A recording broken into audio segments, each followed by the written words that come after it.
Chapter 42.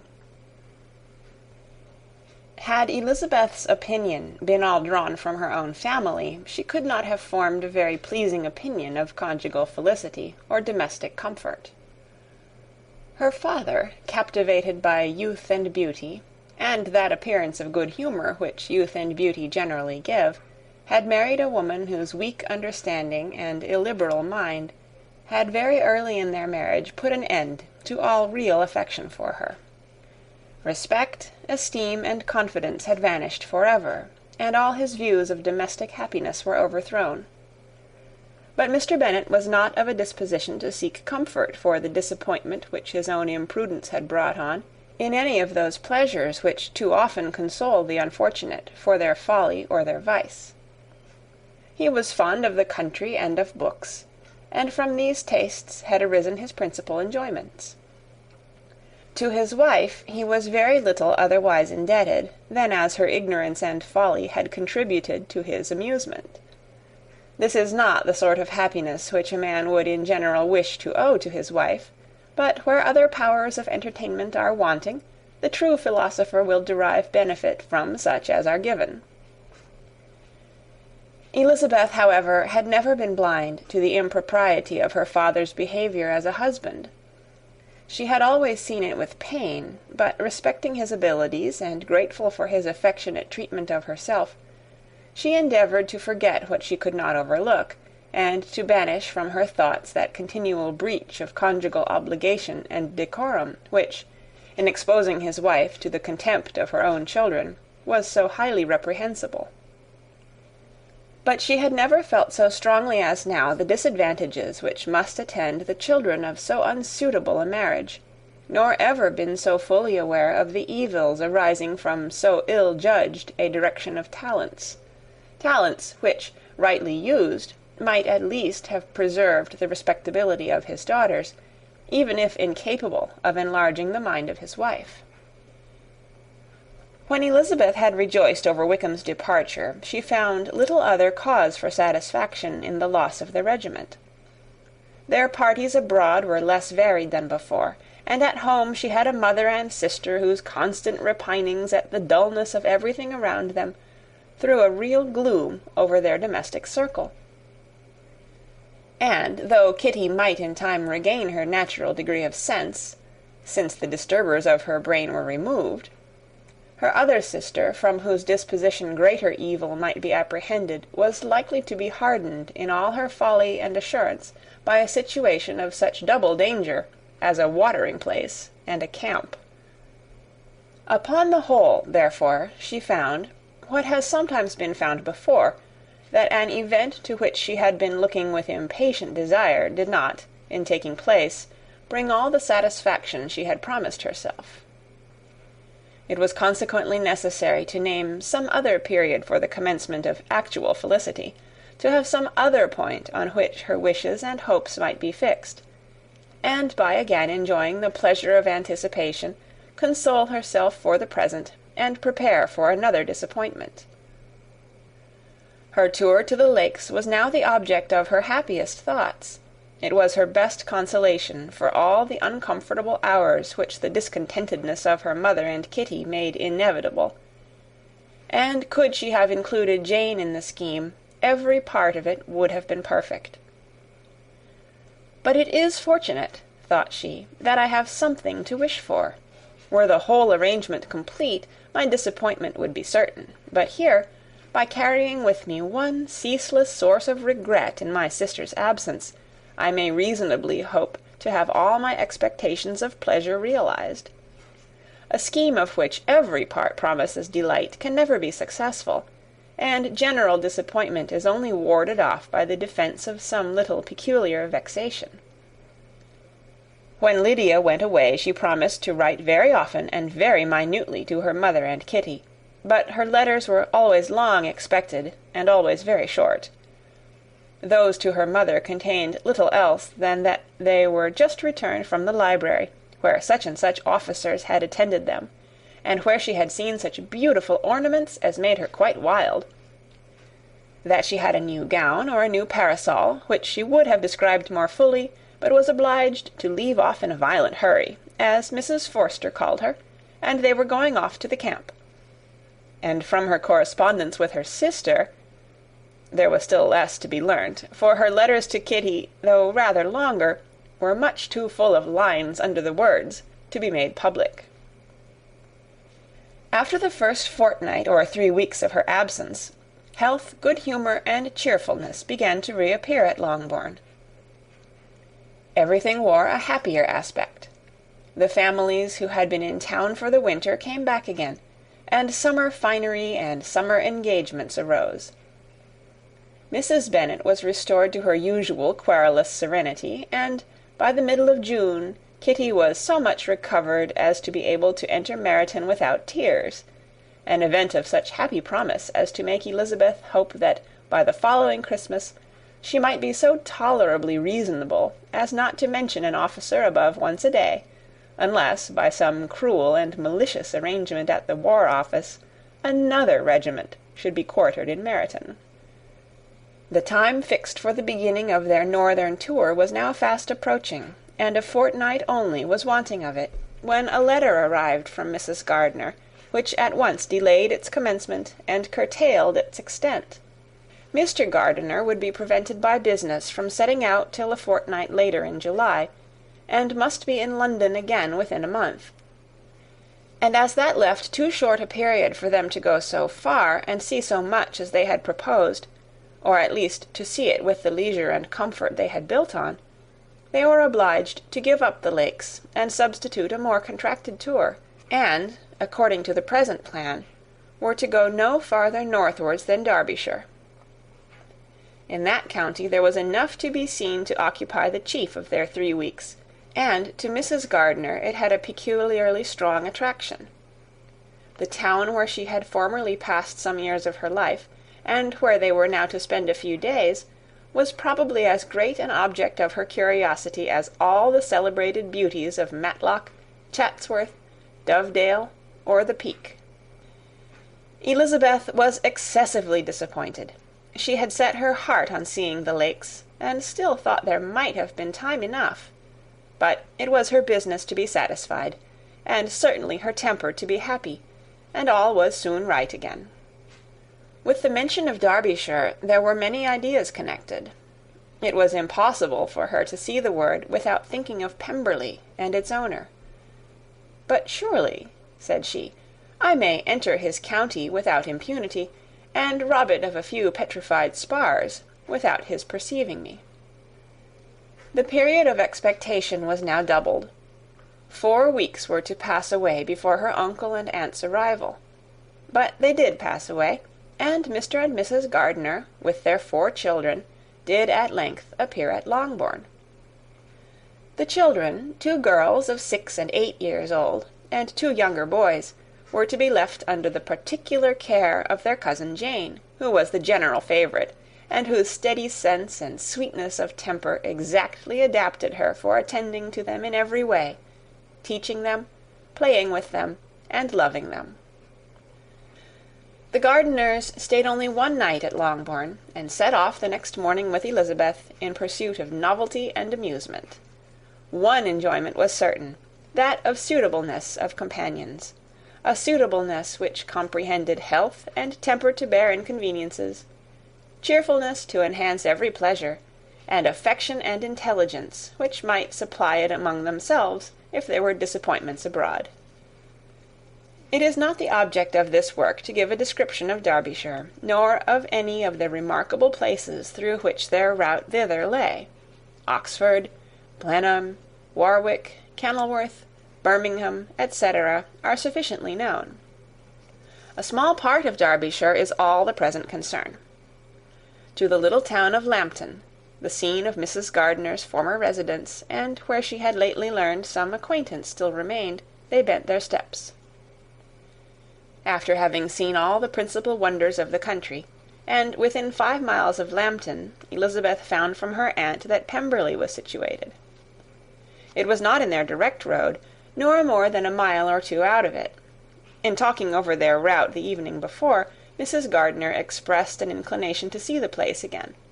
Mr. Gardiner declared his willingness, and Elizabeth was applied to for her approbation. "My love, should you not like to see a place of which you have heard so much?" said her aunt. "A place, too, with which so many of your acquaintances are connected. Wickham passed all his youth there, you know." Elizabeth was distressed. She felt that she had no business at Pemberley, and was obliged to assume a disinclination for seeing it. She must own that she was tired of seeing great houses. After going over so many, she really had no pleasure in fine carpets or satin curtains. Mrs. Gardiner abused her stupidity. "If it were merely a fine house richly furnished," said she, "I should not care about it myself, but the grounds are delightful. They have some of the finest woods in the country." Elizabeth said no more, but her mind could not acquiesce. The possibility of meeting Mr. Darcy while viewing the place instantly occurred. It would be dreadful. She blushed at the very idea, and thought it would be better to speak openly to her aunt than to run such a risk. But against this there were objections, and she finally resolved that it could be the last resource, if her private inquiries to the absence of the family were unfavourably answered. Accordingly, when she retired at night, she asked the chambermaid whether Pemberley were not a very fine place, what was the name of its proprietor, and, with no little alarm, whether the family were down for the summer. A most welcome negative followed the last question, and her alarms now being removed, she was at leisure to feel a great deal of curiosity to see the house herself, and when the subject was revived the next morning, and she was again applied to, could readily answer, and with a proper air of indifference, that she had not really any dislike to the scheme. To Pemberley, therefore, they were to go. End of chapter 42. Chapter 43. Elizabeth, as they drove along, watched for the first appearance of Pemberley Woods with some perturbation, and when at length they turned in at the lodge, her spirits were in a high flutter. The park was very large, and contained great variety of ground. They entered it in one of its lowest points, and drove for some time through a beautiful wood stretching over a wide extent. Elizabeth's mind was too full for conversation, but she saw and admired every remarkable spot and point of view.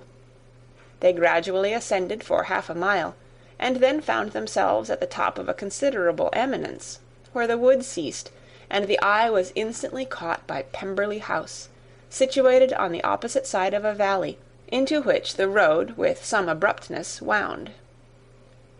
It was a large, handsome stone building, standing well on rising ground, and backed by a ridge of high woody hills, and in front a stream of some natural importance was swelled into greater, but without any artificial appearance.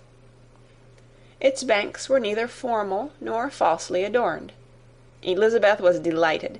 She had never seen a place for which nature had done more, or where natural beauty had been so little counteracted by an awkward taste. They were all of them warm in their admiration, and at that moment she felt that to be mistress of Pemberley might be something. They descended the hill, crossed the bridge, and drove to the door, and, while examining the nearer aspect of the house, all her apprehension of meeting its owner returned. She dreaded lest the chambermaid had been mistaken. On applying to see the place, they were admitted into the hall, and Elizabeth, as they waited for the housekeeper, had leisure to wonder at her being where she was. The housekeeper came, a respectable-looking elderly woman, much less fine and more civil than she had any notion of finding her. They followed her into the dining parlour. It was a large, well-proportioned room, handsomely fitted up. Elizabeth, after slightly surveying it, went to a window to enjoy its prospect. The hill, crowned with wood, which they had descended, receiving increased abruptness from the distance, was a beautiful object. Every disposition of the ground was good, and she looked on the whole scene, the river, the trees scattered on its banks, and the winding of the valley as far as she could trace it, with delight. As they passed into other rooms, these objects were taking different positions, but from every window there were beauties to be seen. The rooms were lofty and handsome, and their furniture suitable to the fortune of its proprietor, but Elizabeth saw, with admiration of his taste, that it was neither gaudy nor uselessly fine, with less of splendour and more real elegance than the furniture of Rosings. "And of this place," thought she, "I might have been mistress. With these rooms I might now have been familiarly acquainted.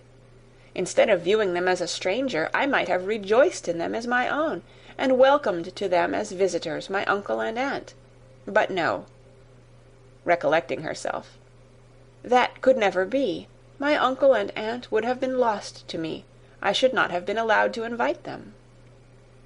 This was a lucky recollection. It saved her from something very like regret.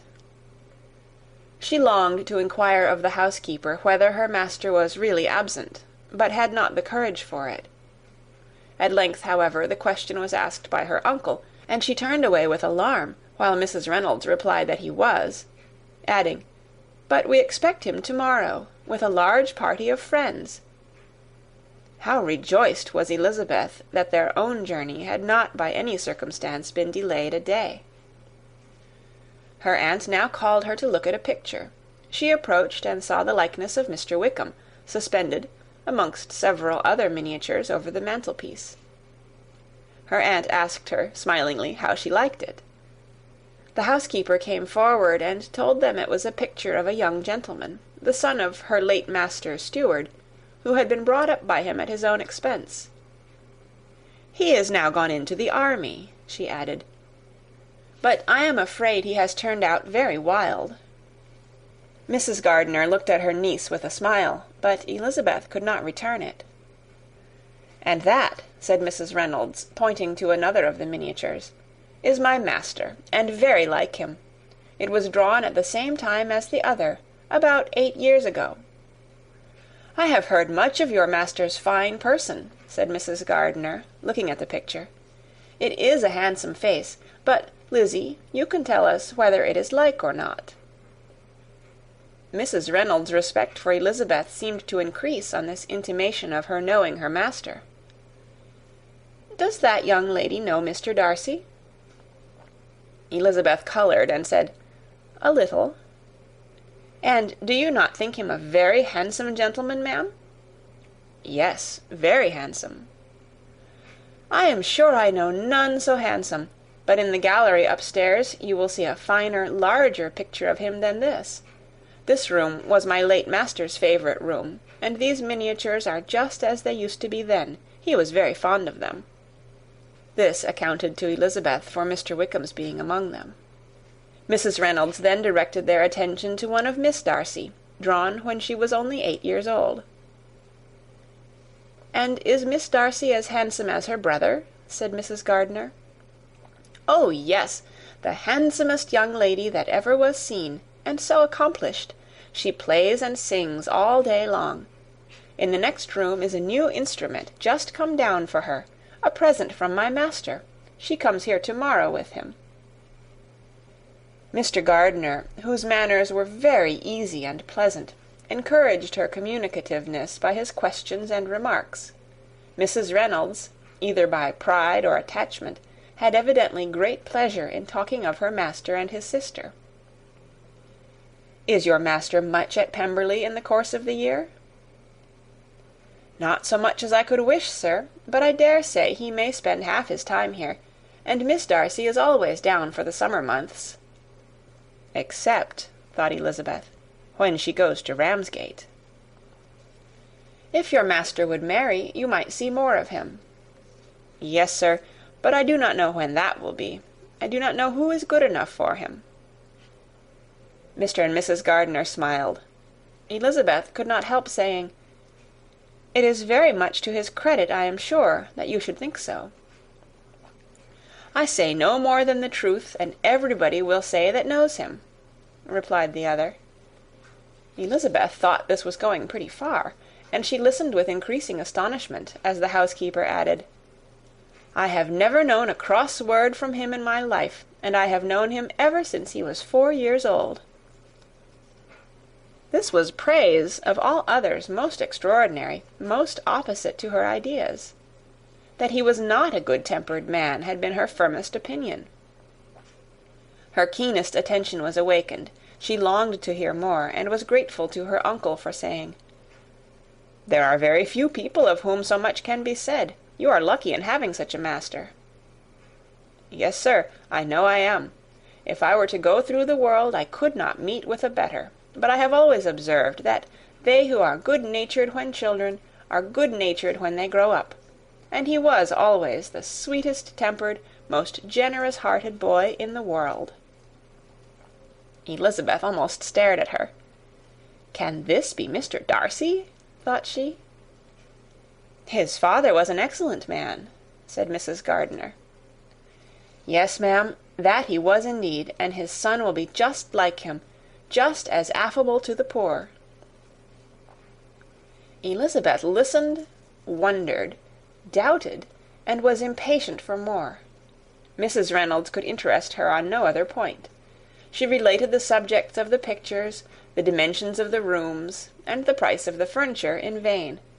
Mr. Gardiner, highly amused by the kind of family prejudice to which he attributed her excessive commendation of her master, soon led again to the subject, and she dwelt with energy on his many merits as they proceeded together up the great staircase. "He is the best landlord and the best master," said she, "that ever lived. Not like the wild young men nowadays, who think of nothing but themselves.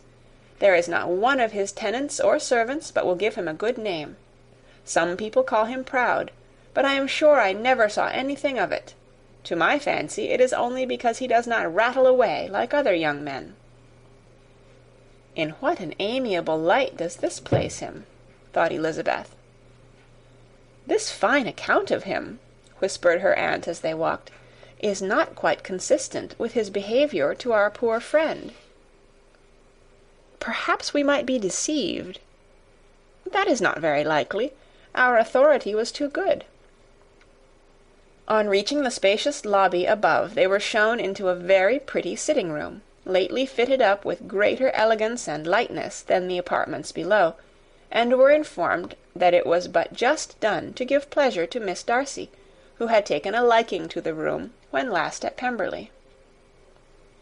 "He is certainly a good brother," said Elizabeth, as she walked towards one of the windows. Mrs. Reynolds anticipated Miss Darcy's delight when she should enter the room.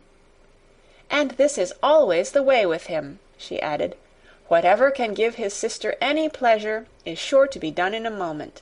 There is nothing he would not do for her." The picture gallery and 2 or 3 of the principal bedrooms were all that remained to be shown. In the former were many good paintings, but Elizabeth knew nothing of the art, and from such as had been already visible below, she had willingly turned to look at some drawings of Miss Darcy's, in crayons, whose subjects were usually more interesting, and also more intelligible. In the gallery there were many family portraits, but they could have little to fix the attention of a stranger. Elizabeth walked in quest of the only face whose features would be known to her. At last it arrested her, and she beheld a striking resemblance to Mr. Darcy, with such a smile over the face as she remembered to have sometimes seen when he looked at her. She stood several minutes before the picture, in earnest contemplation, and returned to it again before they quitted the gallery. Mrs. Reynolds informed them that it had been taken in his father's lifetime. There was certainly at this moment in Elizabeth's mind a more gentle sensation towards the original than she had ever felt at the height of their acquaintance. The commendation bestowed on him by Mrs. Reynolds was of no trifling nature. What praise is more valuable than the praise of an intelligent servant? As a brother, a landlord, a master, she considered how many people's happiness were in his guardianship. How much of pleasure and pain was it in his power to bestow? How much of good or evil must be done by him? Every idea that had been brought forward by the housekeeper was favourable to his character, and as she stood before the canvas on which he was represented, and fixed his eyes upon herself, She thought of his regard with a deeper sentiment of gratitude than it had ever raised before. She remembered its warmth, and softened its impropriety of expression. When all of the house that was open to general inspection had been seen, they returned downstairs, and, taking leave of the housekeeper, were consigned over to the gardener, who met them at the hall door. As they walked across the hall towards the river, Elizabeth turned back to look again. Her uncle and aunt stopped also, and while the former was conjecturing as to the date of the building, the owner of it himself suddenly came forward from the road which led behind it to the stables. They were within 20 yards of each other, and so abrupt was his appearance that it was impossible to avoid his sight. Their eyes instantly met, and the cheeks of both were overspread with the deepest blush. He absolutely started, and for a moment seemed immovable from surprise, but shortly recovering himself, advanced towards the party, and spoke to Elizabeth, if not in terms of perfect composure, at least of perfect civility. She had instinctively turned away, but stopping on his approach, received his compliments with an embarrassment impossible to be overcome. Had his first appearance, or his resemblance to the picture they had just been examining, been insufficient to assure the other two that they now saw Mr. Darcy, the gardener's expression of surprise on beholding his master must immediately have told it. They stood a little aloof while he was talking to their niece, who, astonished and confused, scarcely dared lift her eyes to his face, and knew not what answer she returned to his civil inquiries after her family. Amazed at the alteration of his manner since they last parted, every sentence that he uttered was increasing her embarrassment, and every idea of the impropriety of her being found there recurring to her mind, the few minutes in which they continued were some of the most uncomfortable in her life. Nor did he seem much more at ease. When he spoke, his accent had none of its usual sedateness, and he repeated his inquiries as to the time of her having left Longbourn, and of her having stayed in Derbyshire so often, and in so hurried a way, as plainly spoke the distraction of his thoughts. At length every idea seemed to fail him, and, after standing a few moments without saying a word, he suddenly recollected himself and took leave. The others then joined her, and expressed admiration of his figure, but Elizabeth heard not a word, and, wholly engrossed by her own feelings, followed them in silence. She was overpowered by shame and vexation. Her coming there was the most unfortunate, the most ill-judged thing in the world. How strange it must appear to him! In what a disgraceful light might it not strike so vain a man! It might seem as if she had purposely thrown herself in his way again. Oh, why did she come? Or why did he thus come a day before he was expected?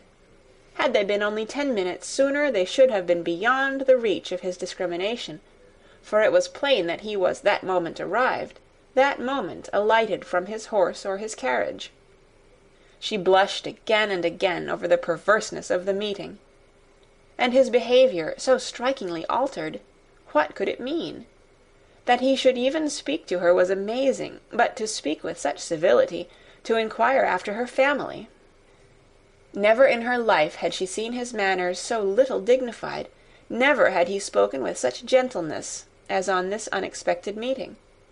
What a contrast did it offer to his last address in Rosings Park, when he put his letter into her hand! She knew not what to think, or how to account for it. They had now entered a beautiful walk by the side of the water, and every step was bringing forward a nobler fall of ground, or a finer reach of the woods to which they were approaching. But it was some time before Elizabeth was sensible of any of it, and, though she answered mechanically to the repeated appeals of her uncle and aunt, and seemed to direct her eyes to such objects as they pointed out, she distinguished no part of the scene. Her thoughts were all fixed on that one spot of Pemberley House, whichever it might be, where Mr. Darcy then was. She longed to know what at the moment was passing in his mind, in what manner he thought of her, and whether, in defiance of everything, she was still dear to him. Perhaps he had been civil only because he felt himself at ease. Yet There had been that in his voice which was not like ease. Whether he had felt more of pain or of pleasure in seeing her, she could not tell, but he certainly had not seen her with composure. At length, however, the remarks of her companions on her absence of mind aroused her, and she felt the necessity of appearing more like herself. They entered the woods, and bidding adieu to the river for a while, ascended some of the higher grounds, when, in spots where the opening of the trees gave the eye power to wander, were many charming views of the valley, the opposite hills, with the long range of woods overspreading many, and occasionally part of the stream. Mr. Gardiner expressed a wish of going round the whole park, but feared it might be beyond a walk. With a triumphant smile they were told that it was 10 miles round. It settled the matter, and they pursued the accustomed circuit, which brought them again, after some time, in a descent among hanging woods to the edge of the water, and one of its narrowest parts. They crossed it by a simple bridge, in character with the general air of the scene. It was a spot less adorned than any they had yet visited, and the valley, here contracted into a glen, allowed room only for the stream, and a narrow walk amidst the rough coppice-wood which bordered it. Elizabeth longed to explore its windings, but when they had crossed the bridge, and perceived their distance from the house, Mrs. Gardiner, who was not a great walker, could go no farther, and thought only of returning to the carriage as quickly as possible. Her niece was, therefore, obliged to submit, and they took their way towards the house on the opposite side of the river, in the nearest direction, but their progress was slow, for Mr. Gardiner, though seldom able to indulge the taste, was very fond of fishing, and was so much engaged in watching the occasional appearance of some trout in the water, and talking to the man about them, that he advanced but little. Whilst wandering on in this slow manner, they were again surprised, and Elizabeth's astonishment was quite equal to what it had been at first, by the sight of Mr. Darcy approaching them, and at no great distance. The walk here being less sheltered than on the other side, allowed them to see him before they met. Elizabeth, however astonished, was at least more prepared for an interview than before, and resolved to appear and to speak with calmness, if he really intended to meet them. For a few moments, indeed, she felt that he would probably strike into some other path. The idea lasted while a turning in the walk concealed him from their view. The turning past, he was immediately before them. With a glance, she saw that he had lost none of his recent civility, and, to imitate his politeness, she began, as they met, to admire the beauty of the place. But she had not got beyond the words "delightful" and "charming," when some unlucky recollections obtruded, and she fancied that praise of Pemberley from her might be mischievously construed.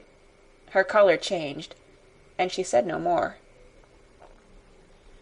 Mrs. Gardiner was standing a little behind, and on her pausing, he asked her if she would do him the honour of introducing him to her friends. This was a stroke of civility for which she was quite unprepared, and she could hardly suppress a smile at his being now seeking the acquaintance of some of those very people against whom his pride had revolted in his offer to herself. What will be his surprise, thought she, when he knows who they are? He takes them now for people of fashion. The introduction, however, was immediately made, and as she named their relationship to herself, she stole a sly look at him, to see how he bore it, and was not without the expectation of his decamping as fast as he could from such disgraceful companions. That he was surprised by the connection was evident. He sustained it, however, with fortitude, and so far from going away, turned back with them, and entered into conversation with Mr. Gardiner. Elizabeth could not but be pleased, could not but triumph. It was consoling that he should know she had some relations for whom there was no need to blush.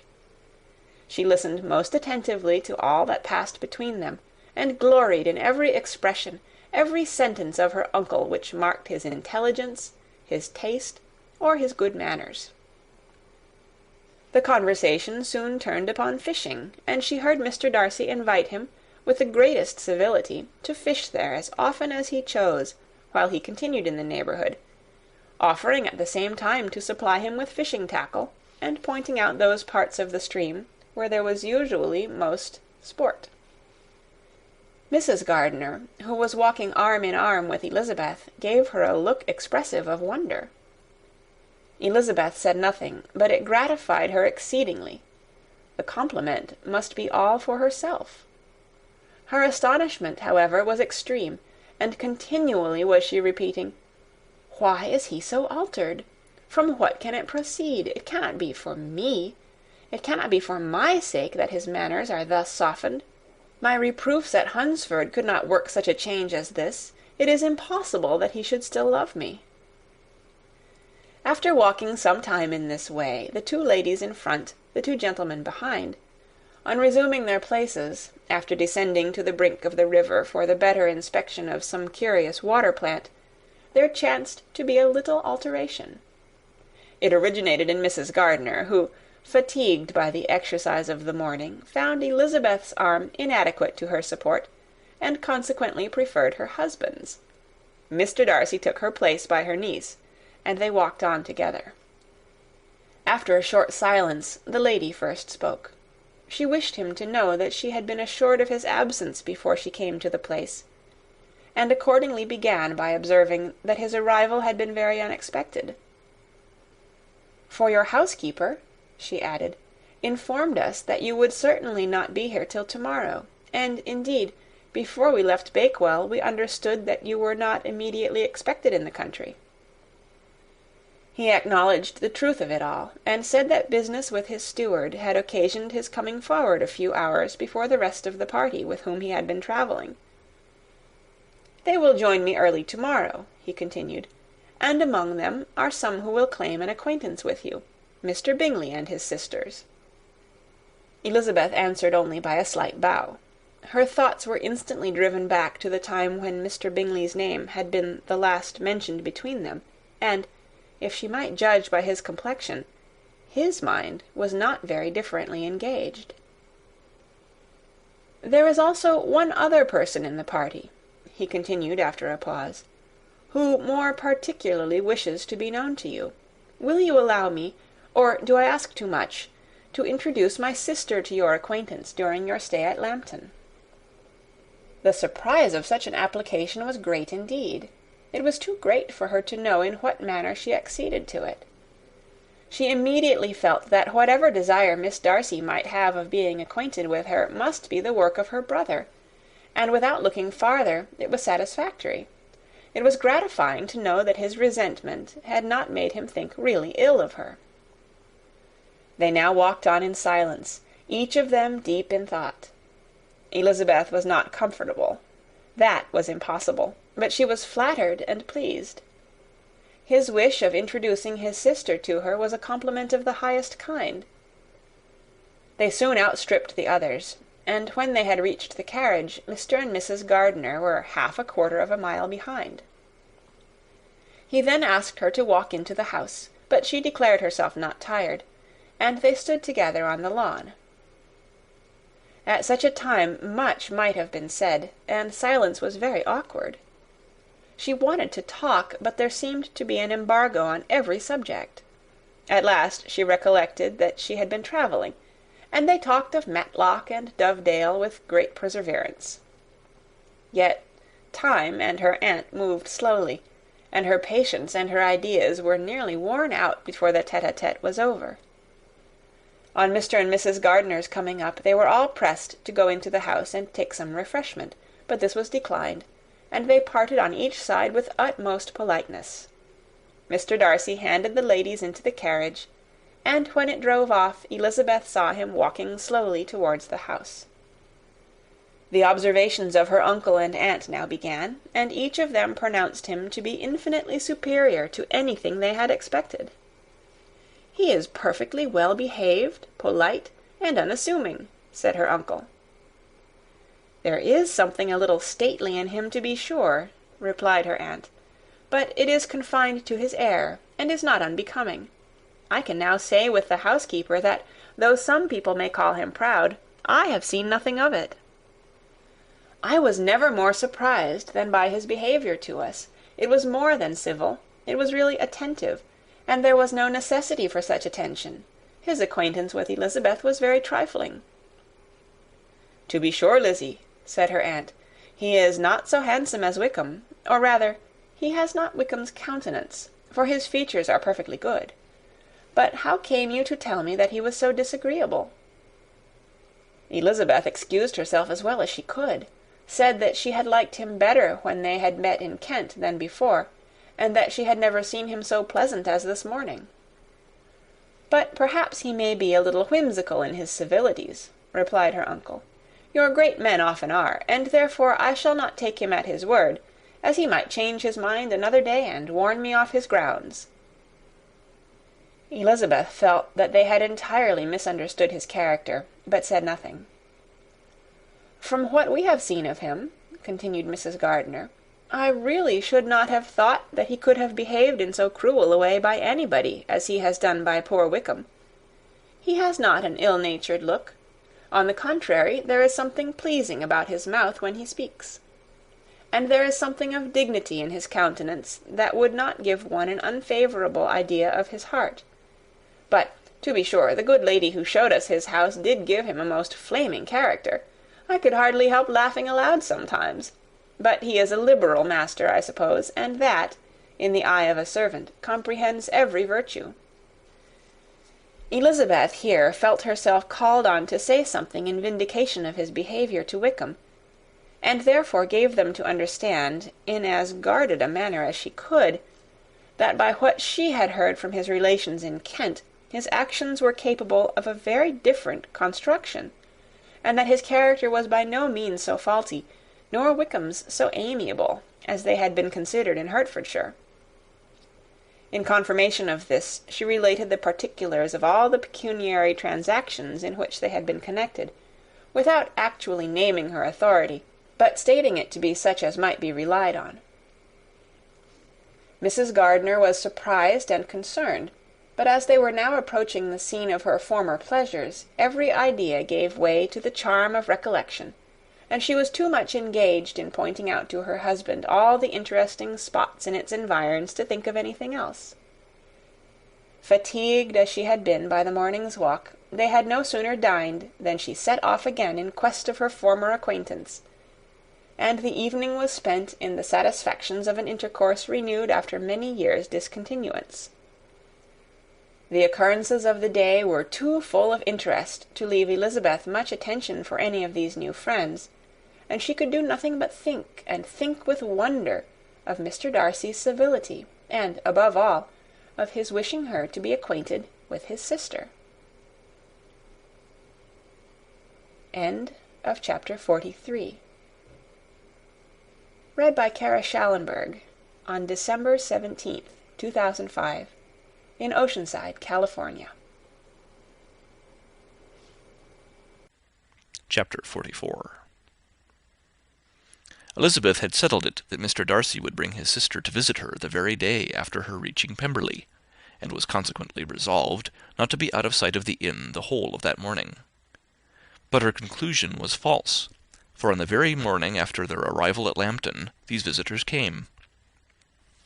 They had been walking about the place with some of their new friends, and were just returning to the inn to dress themselves for dining with the same family, when the sound of a carriage drew them to a window, and they saw a gentleman and a lady in a curricle driving up the street. Elizabeth, immediately recognizing the livery, guessed what it meant, and imparted no small degree of her surprise to her relations by acquainting them with the honour which she expected.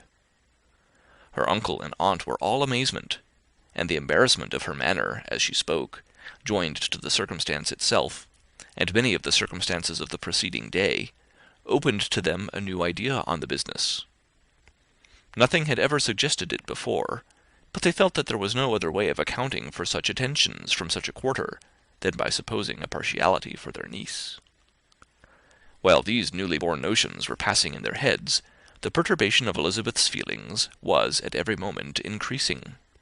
She was quite amazed at her own discomposure, but amongst other causes of disquiet, she dreaded lest the partiality of the brother should have said too much in her favour, and, more than commonly anxious to please, she naturally suspected that every power of pleasing would fail her. She retreated from the window, fearful of being seen, and as she walked up and down the room, endeavouring to compose herself, saw such looks of inquiring surprise in her uncle and aunt as made everything worse. Miss Darcy and her brother appeared, and this formidable introduction took place. With astonishment did Elizabeth see that her new acquaintance was at least as much embarrassed as herself. Since her being at Lambton, she had heard that Miss Darcy was exceedingly proud, but the observation of a very few minutes convinced her that she was only exceedingly shy. She found it difficult to obtain even a word from her beyond a monosyllable. Miss Darcy was tall, and on a larger scale than Elizabeth, and, though little more than 16, her figure was formed, and her appearance womanly and graceful. She was less handsome than her brother, but there was sense and good humour in her face, and her manners were perfectly unassuming and gentle. Elizabeth, who had expected to find in her as acute and unembarrassed an observer as ever Mr. Darcy had been, was much relieved by discerning such different feelings. They had not long been together before Mr. Darcy told her that Bingley was also coming to wait on her, and she had barely time to express her satisfaction and prepare for such a visitor, when Bingley's quick step was heard on the stairs, and in a moment he entered the room. All Elizabeth's anger against him had been long done away, but had she still felt any, it could hardly have stood its ground against the unaffected cordiality with which he expressed himself on seeing her again. He inquired in a friendly, though general way, after her family, and looked and spoke with the same good-humoured ease that he had ever done. To Mr. and Mrs. Gardiner he was scarcely a less interesting personage than to herself. They had long wished to see him. The whole party before them, indeed, excited a lively attention. The suspicions which had just arisen of Mr. Darcy and their niece directed their observation towards each with an earnest, though guarded, inquiry, and they soon drew from those inquiries the full conviction that one of them, at least, knew what it was to love. Of the lady's sensations they remained a little in doubt, but that the gentleman was overflowing with admiration was evident enough. Elizabeth, on her side, had much to do. She wanted to ascertain the feelings of each of her visitors. She wanted to compose her own, and to make herself agreeable to all, and in the latter object, where she feared most to fail, she was most sure of success, for those to whom she endeavoured to give pleasure were prepossessed in her favour. Bingley was ready, Georgiana was eager, and Darcy determined to be pleased. In seeing Bingley, her thoughts naturally flew to her sister, and oh, how ardently did she long to know whether any of his were directed in a like manner. Sometimes she could fancy that he talked less than on former occasions, and once or twice pleased herself with the notion that, as he looked at her, he was trying to trace a resemblance. But, though this might be imaginary, she could not be deceived as to his behaviour to Miss Darcy, who had been set up as a rival to Jane. No look appeared on either side that spoke particular regard. Nothing occurred between them that could justify the hopes of his sister. On this point she was soon satisfied, and 2 or 3 little circumstances occurred ere they parted, which, in her anxious interpretation, denoted a recollection of Jane not untinctured by tenderness, and a wish of saying more that might lead to the mention of her, had he dared. He observed to her, at a moment when the others were talking together, and in a tone which had something of real regret, that it was a very long time since he had had the pleasure of seeing her, and, before she could reply, he added, "It is above 8 months. We have not met since the 26th of November, when we were all dancing together at Netherfield." Elizabeth was pleased to find his memory so exact, and he afterwards took occasion to ask her, when unattended to by any of the rest, whether all her sisters were at Longbourn. There was not much in the question, nor in the preceding remark, but there was a look and a manner which gave them meaning. It was not often that she could turn her eyes on Mr. Darcy himself, but whenever she did catch a glimpse, she saw an expression of general complaisance, and in all that he said she heard an accent so removed from hauteur or disdain of his companions as convinced her that the improvement of manners which she had yesterday witnessed, however temporary its existence might prove, had at least outlived one day. When she saw him thus seeking the acquaintance and courting the good opinion of people with whom any intercourse a few months ago would have been a disgrace, when she saw him thus civil, not only to herself, but to the very relations whom he had openly disdained, and recollected their last lively scene in Hunsford Parsonage, the difference, the change, was so great, and struck so forcibly on her mind, that she could hardly restrain her astonishment from being visible. Never, even in the company of his dear friends at Netherfield, or his dignified relations at Rosings, had she seen him so desirous to please, so free from self-consequence or unbending reserve, as now, when no importance could result from the success of his endeavours, and when even the acquaintance of those to whom his attentions were addressed would draw down the ridicule and censure of the ladies, both of Netherfield and Rosings.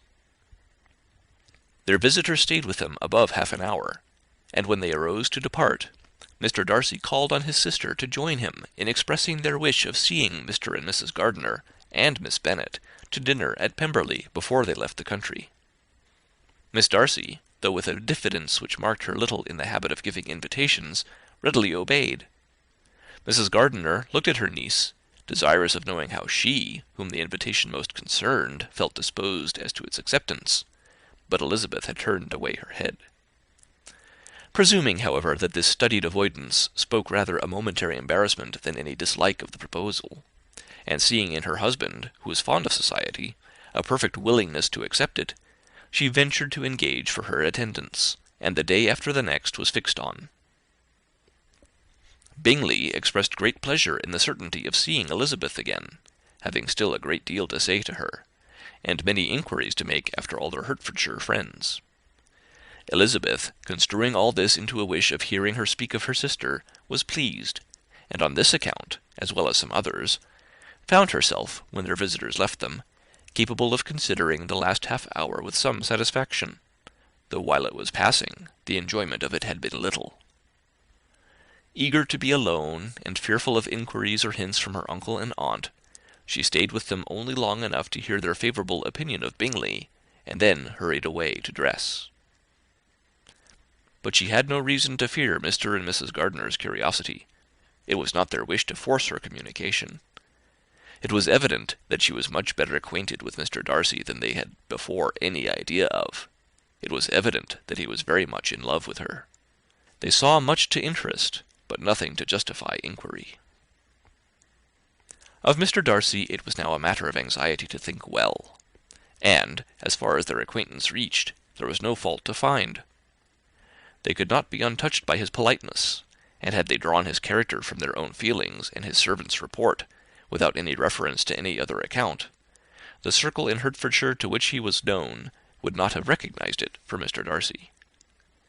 There was now an interest, however, in believing the housekeeper, and they soon became sensible that the authority of a servant who had known him since he was 4 years old, and whose own manners indicated respectability, was not to be hastily rejected.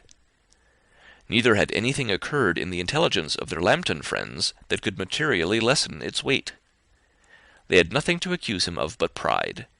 Pride he probably had, and if not, it would certainly be imputed by the inhabitants of a small market town where the family did not visit.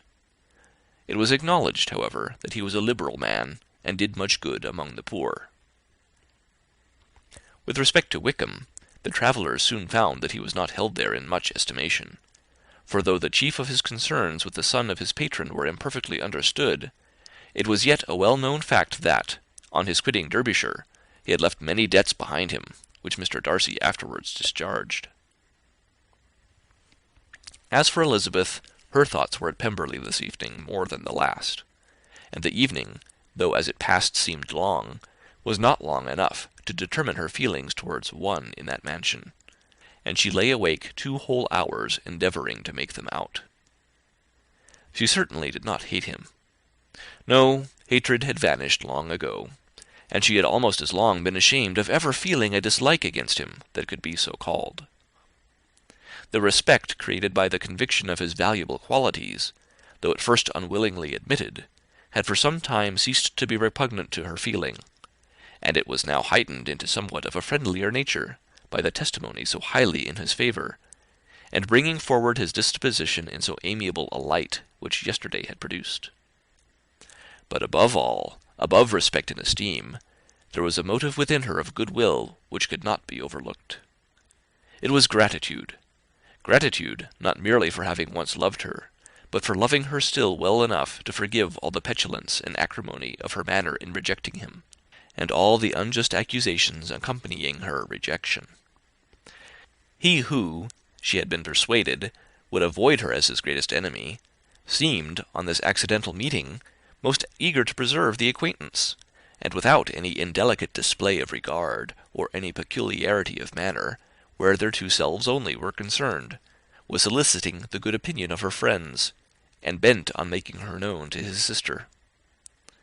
Such a change in a man of so much pride, exciting not only astonishment but gratitude, for to love, ardent love, it must be attributed, and as such its impression on her was of a sort to be encouraged, as by no means unpleasing, though it could not be exactly defined. She respected, she esteemed, she was grateful to him, she felt a real interest in his welfare, and she only wanted to know how far she wished that welfare to depend upon herself, and how far it would be for the happiness of both that she should employ the power, which her fancy told her she still possessed, of bringing on her the renewal of his addresses. It had been settled in the evening between the aunt and the niece that such a striking civility as Miss Darcy's in coming to see them on the very day of her arrival at Pemberley, for she had reached it only to a late breakfast, ought to be imitated, though it could not be equalled, by some exertion of politeness on their side, and, consequently, that it would be highly expedient to wait on her at Pemberley the following morning.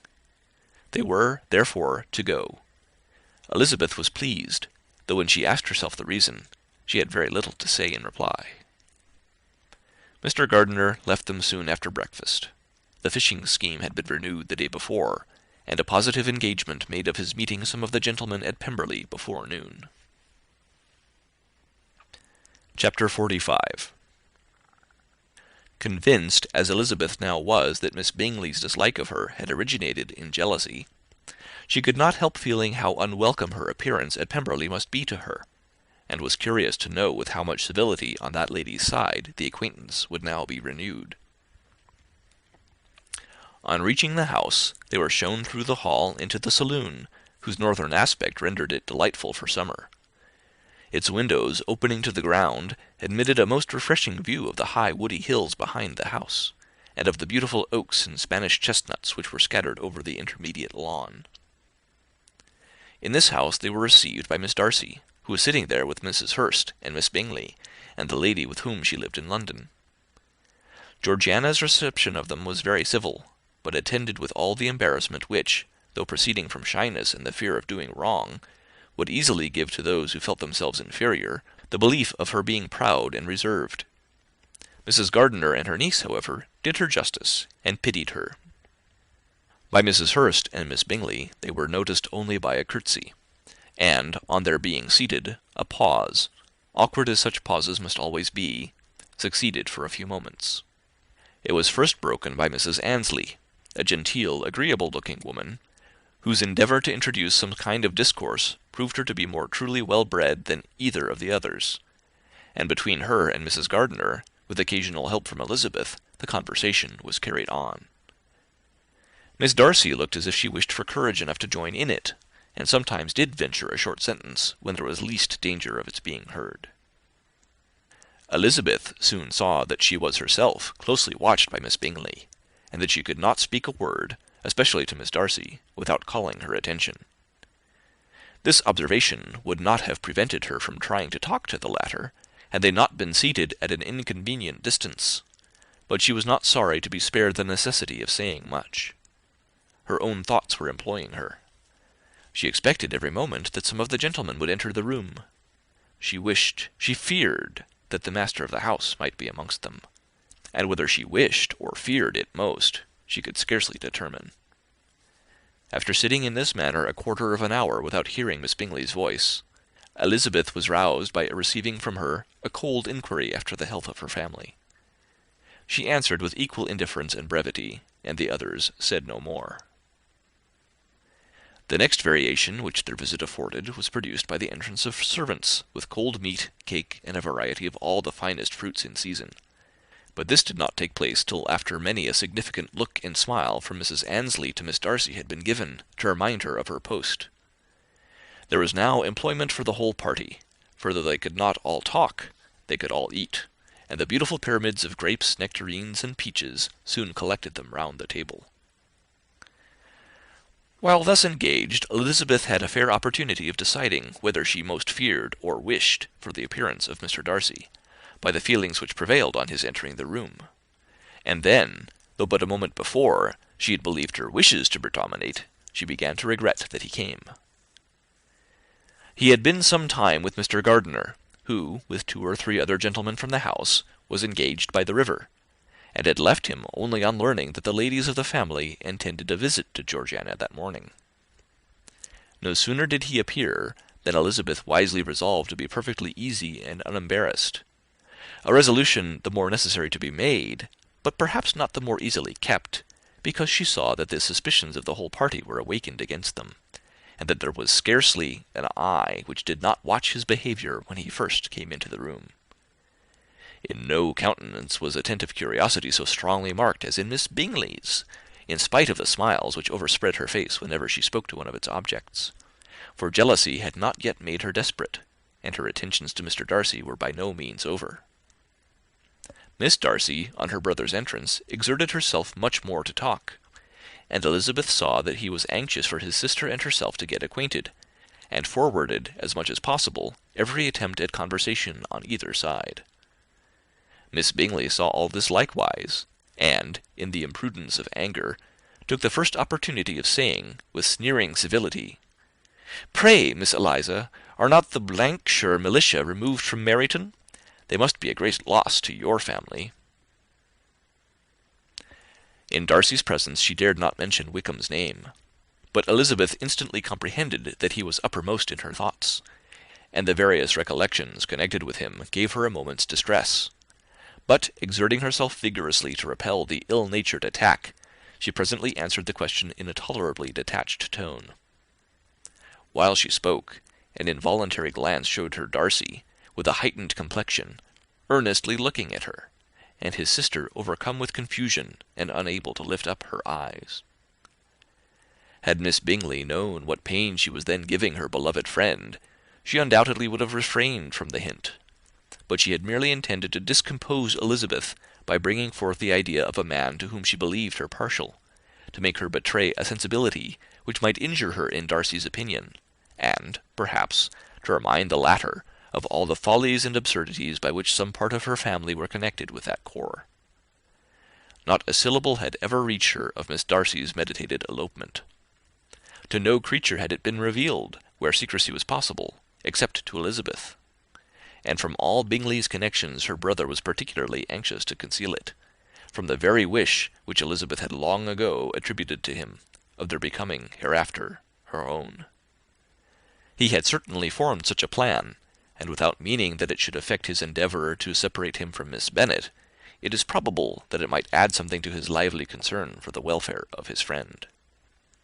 Elizabeth's collected behaviour, however, soon quieted his emotion, and as Miss Bingley, vexed and disappointed, dared not approach nearer to Wickham, Georgiana also recovered in time, though not enough to be able to speak any more. Her brother, whose eye she feared to meet, scarcely recollected her interest in the affair, and the very circumstance which had been designed to turn his thoughts from Elizabeth seemed to have fixed them on her more and more cheerfully. Their visit did not continue long after the question and answer above mentioned, and while Mr. Darcy was attending them to their carriage, Miss Bingley was venting her feelings in criticisms on Elizabeth's person, behaviour, and dress. But Georgiana would not join her. Her brother's recommendation was enough to ensure her favour. His judgment could not err, and he had spoken in such terms of Elizabeth as to leave Georgiana without the power of finding her otherwise than lovely and amiable. When Darcy returned to the saloon, Miss Bingley could not help repeating to him some part of what she had been saying to his sister.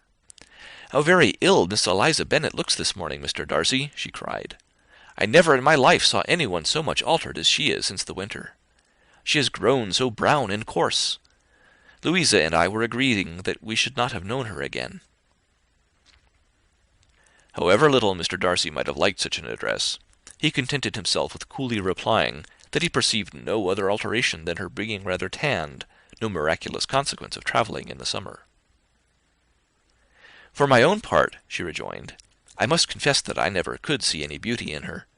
Her face is too thin, her complexion has no brilliancy, and her features are not at all handsome. Her nose wants character, there is nothing marked in its lines. Her teeth are tolerable, but not out of the common way, and as for her eyes, which have sometimes been called so fine, I could never see anything extraordinary in them. They have a sharp, shrewish look, which I do not like at all, and in her air altogether there is a self-sufficiency without fashion which is intolerable." Persuaded as Miss Bingley was that Darcy admired Elizabeth, this was not the best method of recommending herself. But angry people are not always wise, and in seeing him at last look somewhat nettled, she had all the success she expected. He was resolutely silent, however, and from a determination of making him speak, she continued, "I remember, when we first knew her in Hertfordshire, how amazed we all were to find that she was a reputed beauty, and I particularly recollect your saying one night, after they had been dining at Netherfield, 'She a beauty! I should as soon call her mother a wit.' But afterwards she seemed to improve on you, and I believe you thought her rather pretty at one time." "Yes," replied Darcy, who could contain himself no longer, "but that was only when I first saw her, for it is many months since I have considered her as one of the handsomest women of my acquaintance." He then went away, and Miss Bingley was left to all the satisfaction of having forced him to say what gave no one any pain but herself. Mrs. Gardiner and Elizabeth talked of all that had occurred during their visit, as they returned, except what had particularly interested them both. The look and behaviour of everybody they had seen were discussed, except of the person who had mostly engaged their attention. They talked of his sister, his friends, his house, his fruit, of everything but himself. Yet Elizabeth was longing to know what Mrs. Gardiner thought of him, and Mrs. Gardiner would have been highly gratified by her niece's beginning the subject. End of chapter 45. Recorded March 4th, 2006, in Bishop, California.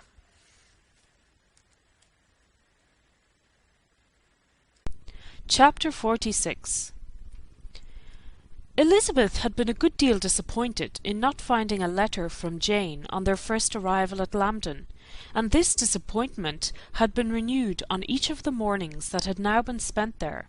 But on the third her repining was over, and her sister justified, by the receipt of 2 letters from her at once, on one of which was marked that it had been missent elsewhere. Elizabeth was not surprised at it, as Jane had written the direction remarkably ill. They had just been preparing to walk as the letters came in, and her uncle and aunt, leaving her to enjoy them in quiet, set off by themselves. The one missent must first be attended to. It had been written 5 days ago. The beginning contained an account of all their little parties and engagements, with such news as the country afforded, but the latter half, which was dated a day later, and written in evident agitation, gave more important intelligence. It was to this effect: "Since writing the above, dearest Lizzie, something has occurred of a most unexpected and serious nature, but I am afraid of alarming you. Be assured that we are all well. What I have to say relates to poor Lydia. An express came at 12 last night, just as we were all gone to bed, from Colonel Forster, to inform us that she was gone off to Scotland with one of his officers. To own the truth, with Wickham! Imagine our surprise! To Kitty, however, it does not seem so wholly unexpected. I am very, very sorry. So imprudent a match on both sides. But I am willing to hope the best, and that his character has been misunderstood. Thoughtless and indiscreet, I can easily believe him. But this step, and let us rejoice over it, marks nothing bad at heart. His choice is disinterested at least, for he must know my father can give her nothing. Our poor mother is sadly grieved. My father bears it better. How thankful I am that we never let them know what has been said against him. We must forget it ourselves.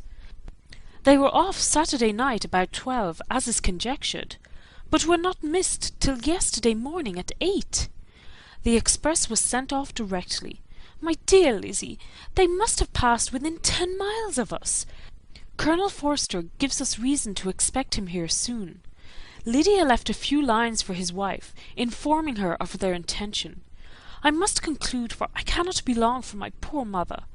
I am afraid you will not be able to make it out, but I hardly know what I have written. Without allowing herself time for consideration, and scarcely knowing what she felt, Elizabeth, on finishing this letter, instantly seized the other, and opening it with the utmost impatience, read as follows. It had been written a day later than the conclusion of the first. By this time, my dearest sister, you have received my hurried letter. I wish this may be more intelligible, but though not confined for time, my head is so bewildered that I cannot answer for being coherent. Dearest Lizzie, I hardly know what I would write, but I have bad news for you, and it cannot be delayed. Imprudent as the marriage between Mr. Wickham and our poor Lydia would be, we are now anxious to be assured it has taken place, for there is but too much reason to fear they are not gone to Scotland. Colonel Forster came yesterday, having left Brighton the day before, not many hours after the express. Though Lydia's short letter to Mrs. F. gave them to understand that they were going to Gretna Green, something was dropped by Denny expressing his belief that W. never intended to go there, or to marry Lydia at all, which was repeated to Colonel F., who, instantly taking the alarm, set off from B., intending to trace their route. He did trace them easily to Clapham, but no further, for on entering that place they removed into a hackney coach and dismissed the chaise that brought them from Epsom. All that is known after this, that they were seen to continue the London road. I know not what to think. After making every possible inquiry on that side London, Colonel F. came on into Hertfordshire, anxiously renewing them at all the turnpikes and at the inns in Barnet and Hatfield, but without any success. No such people had been seen to pass through. With the kindest concern he came on to Longbourn, and broke his apprehensions to us in a manner most creditable to his heart. I am sincerely grieved for him and Mrs. F., but no one can throw any blame on them. Our distress, my dear Lizzie, is very great. My father and mother believe the worst, but I cannot think so ill of him. Many circumstances might make it more eligible for them to be married privately in town than to pursue their first plan. And even if he could form such a design against a young woman of Lydia's connections, which is not likely, can I suppose her so lost to everything? Impossible! I grieve to find, however, that Colonel F. is not disposed to depend upon their marriage. He shook his head when I expressed my hopes, and said he feared W. was not a man to be trusted. My poor mother is really ill, and keeps her room.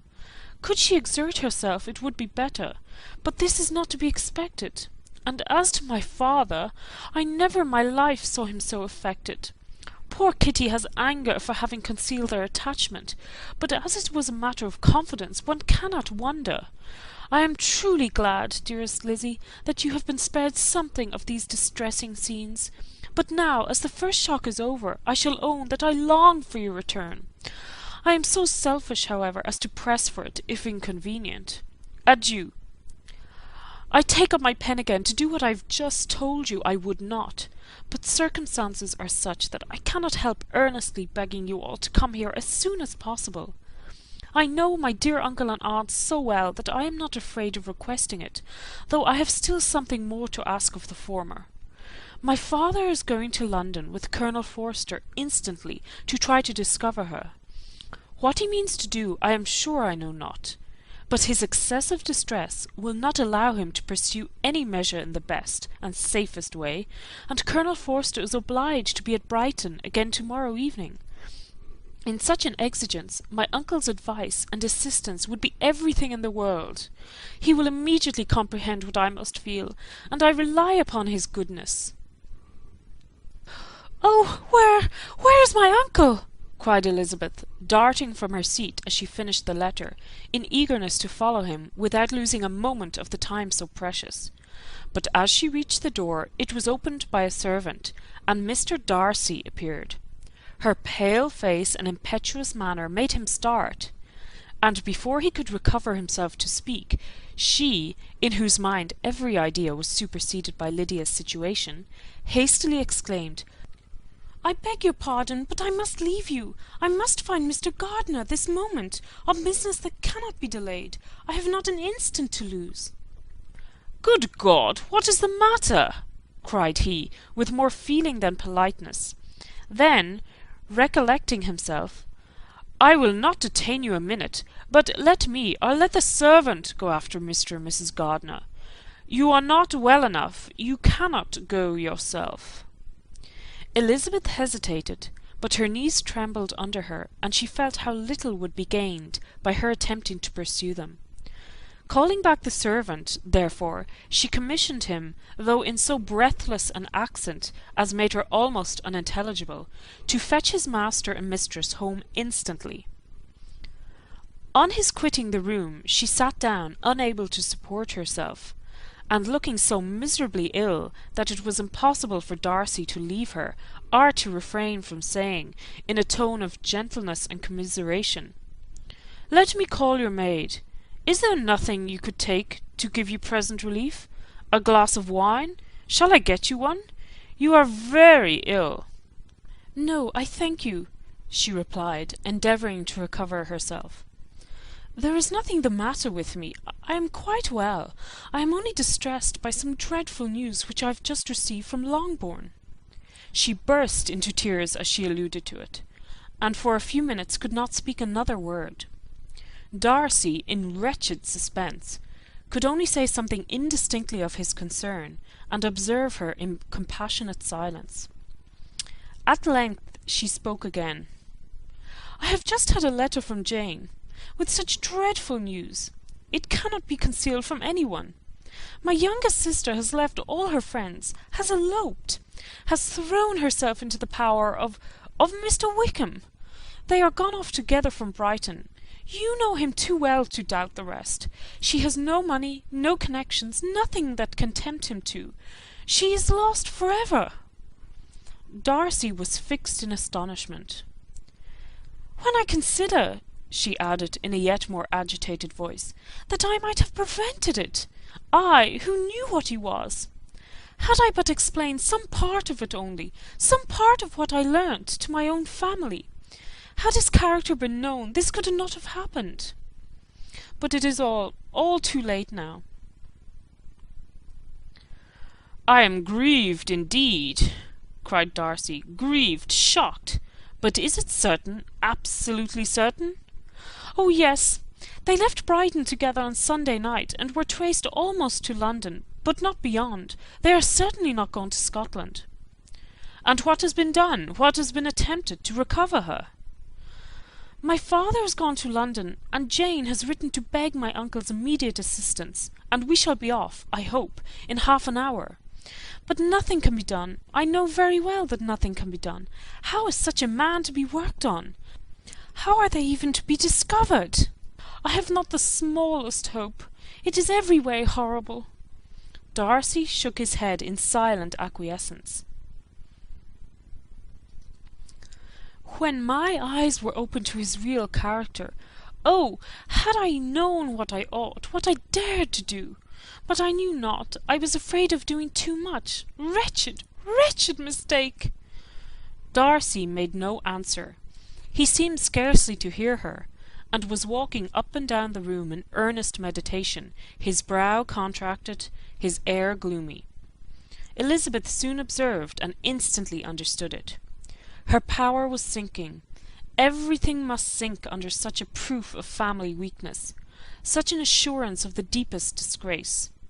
She could neither wonder nor condemn, but the belief of his self-conquest brought nothing consolatory to her bosom, afforded no palliation of her distress. It was, on the contrary, exactly calculated to make her understand her own wishes, and never had she so honestly felt that she could have loved him, as now, when all love must be vain. But self, though it would intrude, could not engross her. Lydia, the humiliation, the misery she was bringing on them all, soon swallowed up every private care. And covering her face with her handkerchief, Elizabeth was soon lost to everything else, and, after a pause of several minutes, was only recalled to a sense of her situation by the voice of her companion, who, in a manner which, though it spoke compassion, spoke likewise restraint, said, "I am afraid you have been long desiring my absence, nor have I anything to plead in excuse of my stay, but a real, though unavailing concern. Would to heaven that anything could be either said or done, on my part, that might offer consolation to such distress. But I will torment you not with the vain wishes, which may seem purposely to ask for your thanks. This unfortunate affair will, I fear, prevent my sisters having the pleasure of seeing you at Pemberley to-day. Oh yes, be so kind as to apologize for us to Miss Darcy. Say that urgent business calls us home immediately. Conceal the unhappy truth as long as it is possible. I know it cannot be long." He readily assured her of his secrecy, again expressed his sorrow for her distress, wished it a happier conclusion than there was at present reason to hope, and, leaving his compliments for her relations, with only one serious, parting look, went away. As he quitted the room, Elizabeth felt how improbable it was that they should ever see each other again on such terms of cordiality as had marked their several meetings in Derbyshire. And as she threw a retrospective glance over the whole of their acquaintance, so full of contradictions and varieties, sighed at the persevereness of those feelings which would now have promoted its continuance, and would formerly have rejoiced in its termination. If gratitude and esteem are good foundations of affection, Elizabeth's change of sentiment will be neither improbable nor faulty. But if otherwise, if regard springing from such sources is unreasonable or unnatural, in comparison of what is so often described as arising on a first interview with its object, and even before 2 words have been exchanged, nothing can be said in her defence, except that she had given somewhat of a trial to the latter method in her partiality for Wickham, and that its ill success might, perhaps, authorize her to seek the other less interesting mode of attachment. Be that as it may, she saw him go with regret, and in this early example of what Lydia's infamy must produce, found additional anguish as she reflected on that wretched business. Never, since reading Jane's second letter, had she entertained a hope of Wickham's meaning to marry her. No one but Jane, she thought, could flatter herself with such an expectation. Surprise was the least of her feelings on this development.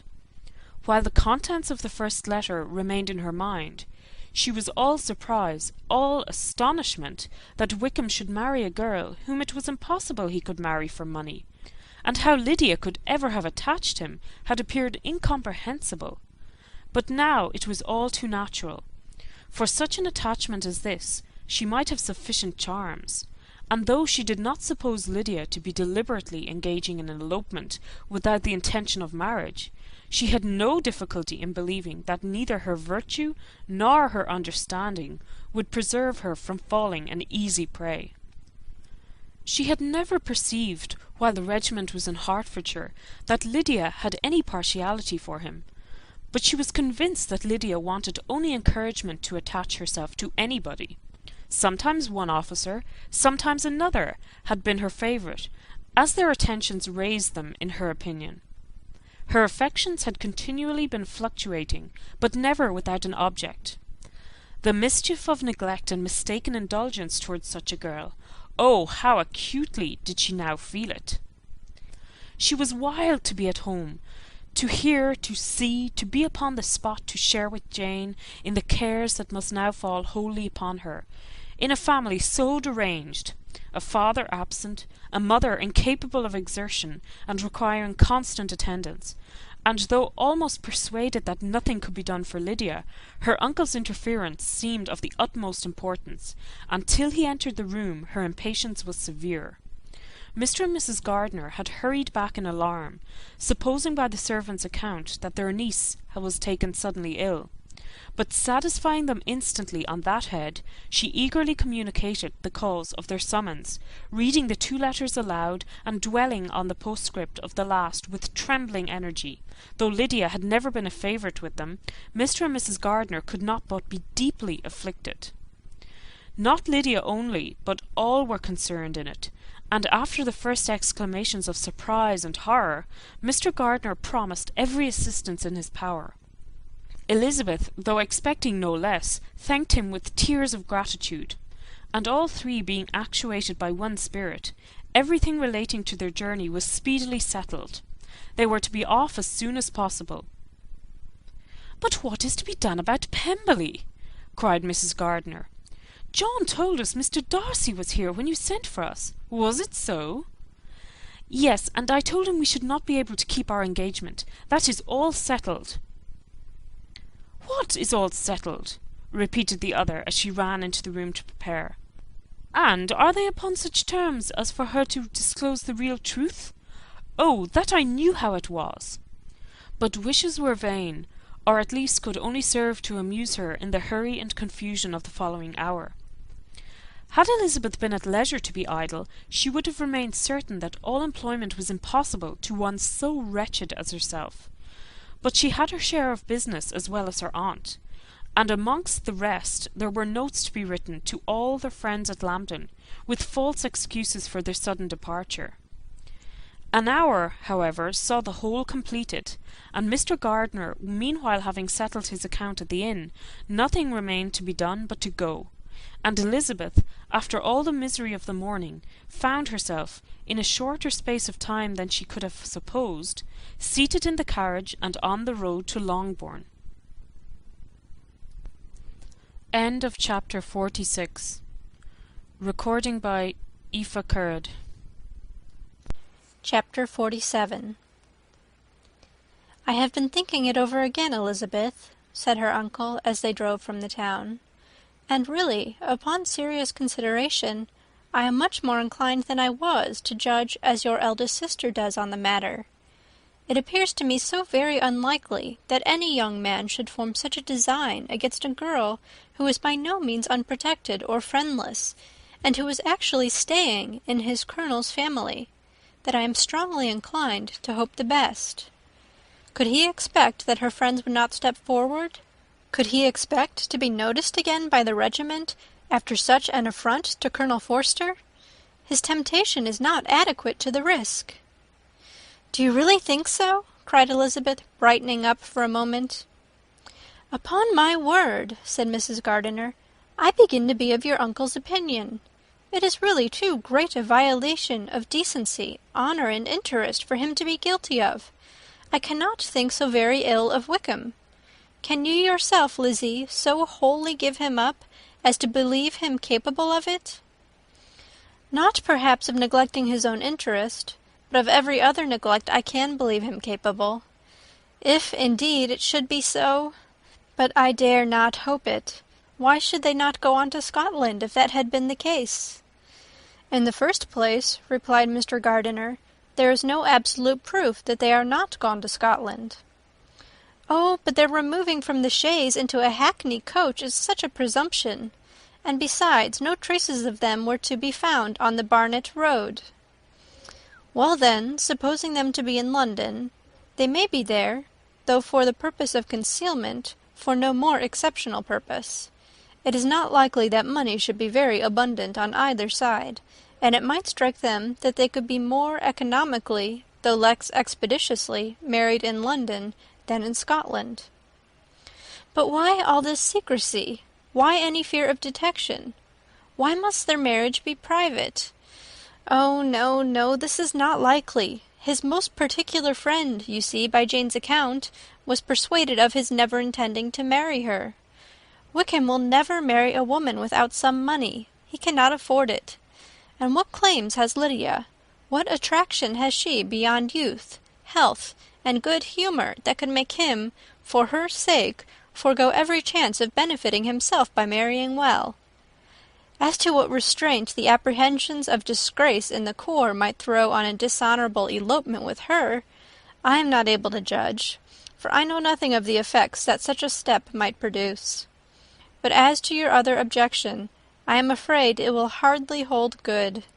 Lydia has no brothers to step forward, and he might imagine, from my father's behaviour, from his indolence and the little attention he has ever seemed to give to what was going forward in his family, that he would do as little, and think as little about it, as any father could do in such a matter. But can you think that Lydia is so lost to everything but love of him as to consent to live with him on any terms other than marriage? It does seem, and it is most shocking indeed, replied Elizabeth, with tears in her eyes, that a sister's sense of decency and virtue in such a point should admit of doubt. But really I know not what to say. Perhaps I am not doing her justice, but she is very young. She has never been taught to think on serious subjects, and for the last half-year, nay, for a 12-month, she has been given up to nothing but amusement and vanity. She has been allowed to dispose of her time in the most idle and frivolous manner, and to adopt any opinions that came in her way. Since the Shear were first quartered in Meryton, nothing but love, flirtation, and officers have been in her head. She has been doing everything in her power by thinking and talking on the subject to give greater, what shall I call it, susceptibility to her feelings, which are naturally lively enough. And we all know that Wickham has every charm of person and address that can captivate a woman. But you see that Jane, said her aunt, does not think so very ill of Wickham as to believe him capable of the attempt. Of whom does Jane ever think ill? And who is there, whatever might be their former conduct, that she would think capable of such an attempt till it were proved against them? But Jane knows, as well as I do, what Wickham really is. We both know that he has been profligate in every sense of the word, that he has neither integrity nor honour, that he is as false and deceitful as he is insinuating. And do you really know all this? Cried Mrs. Gardiner, whose curiosity as to the mode of her intelligence was all alive. I do indeed, replied Elizabeth, colouring.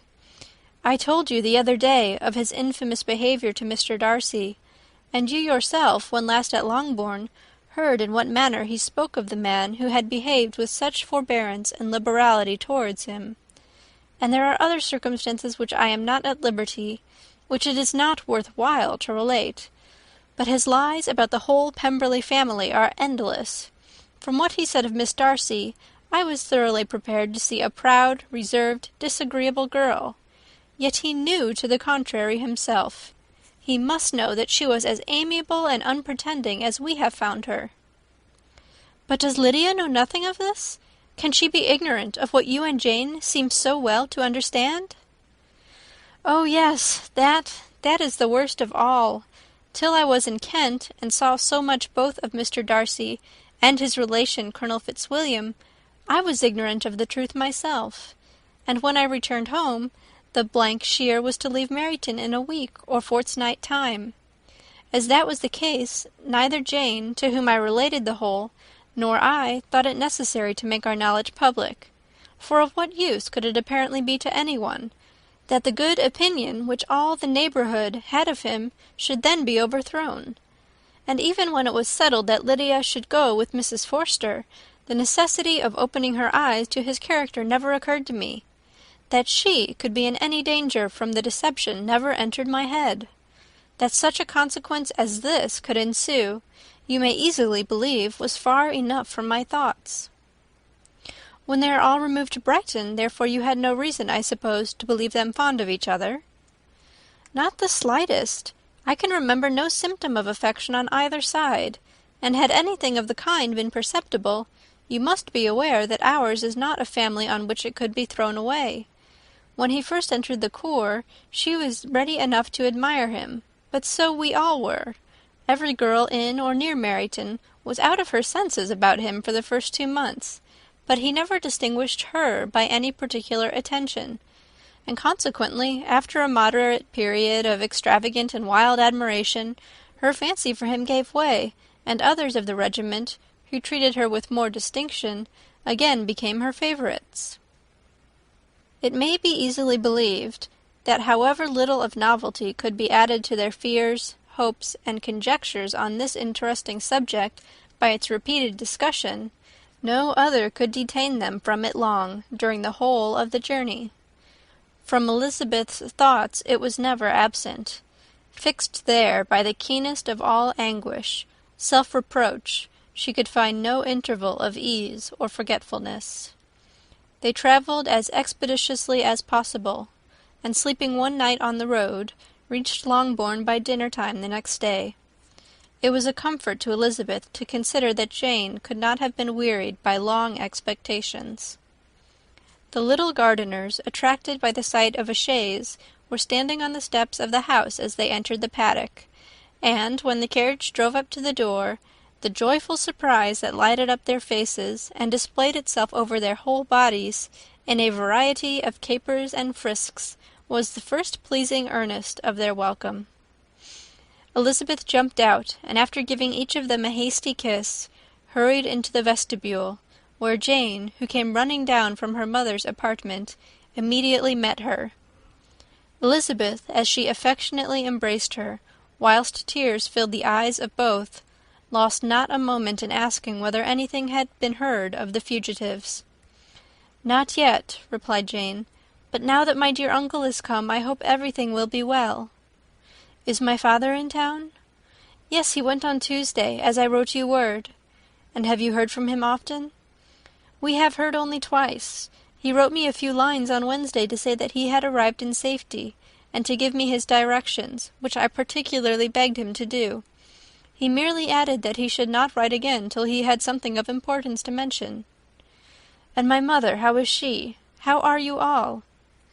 "My mother is tolerably well, I trust, though her spirits are greatly shaken.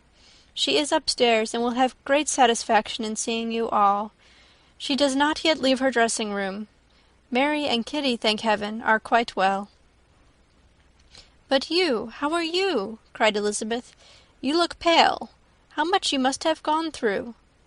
Her sister, however, assured her of being perfectly well, and their conversation, which had been passing while Mr. and Mrs. Gardiner were engaged with their children, was now put an end to by the approach of the whole party.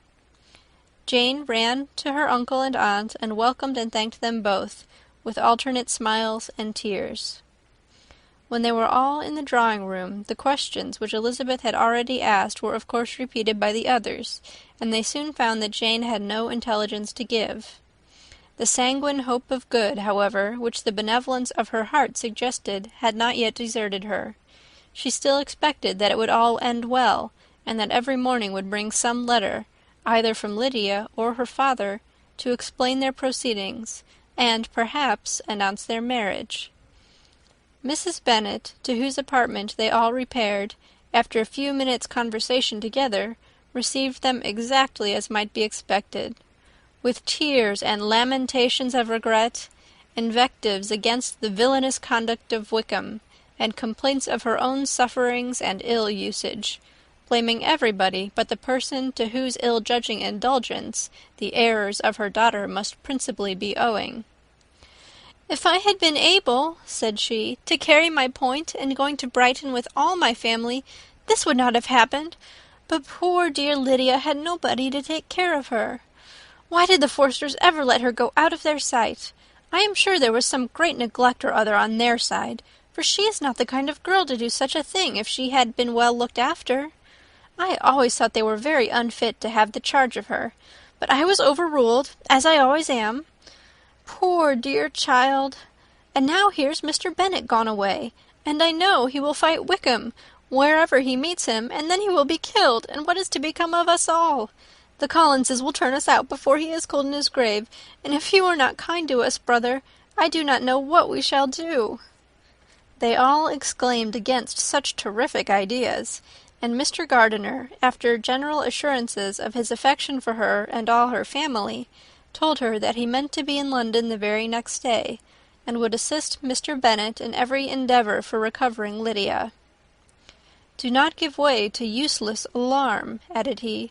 "Though it is right to be prepared for the worst, there is no occasion to look on it as certain. It is not quite a week since they left Brighton. In a few days more we may gain some news of them, and till we know that they are not married, and have no design of marrying, do not let us give the matter over as lost.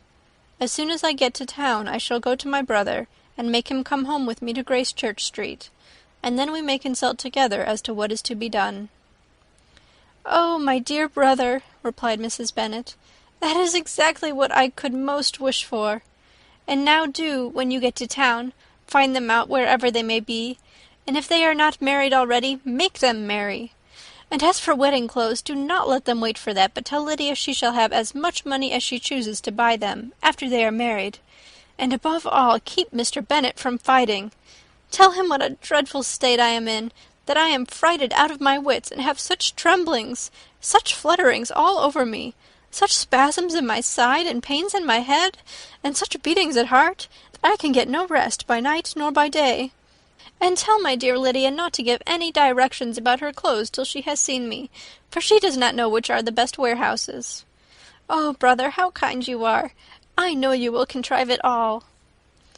But Mr. Gardiner, though he assured her again of his earnest endeavours in the cause, could not avoid recommending moderation to her, as well in her hopes as her fear, and after talking with her in this manner till dinner was on the table, they all left her to vent all her feelings on the housekeeper, who attended in the absence of her daughters. Though her brother and sister were persuaded that there was no real occasion for such a seclusion from the family, they did not attempt to oppose it, for they knew that she had not prudence enough to hold her tongue before the servants while they waited at table, and judged it better that one only of the household, and the one whom they could most trust, should comprehend all her fears and solicitude on the subject. In the dining-room they were soon joined by Mary and Kitty, who had been too busily engaged in their separate apartments to make their appearance before. One came from her books, and the other from her toilette. The faces of both, however, were tolerably calm, and no change was visible in either, except that the loss of her favourite sister, or the anger which she had herself incurred in this business, had given more of fretfulness than usual to the accents of Kitty.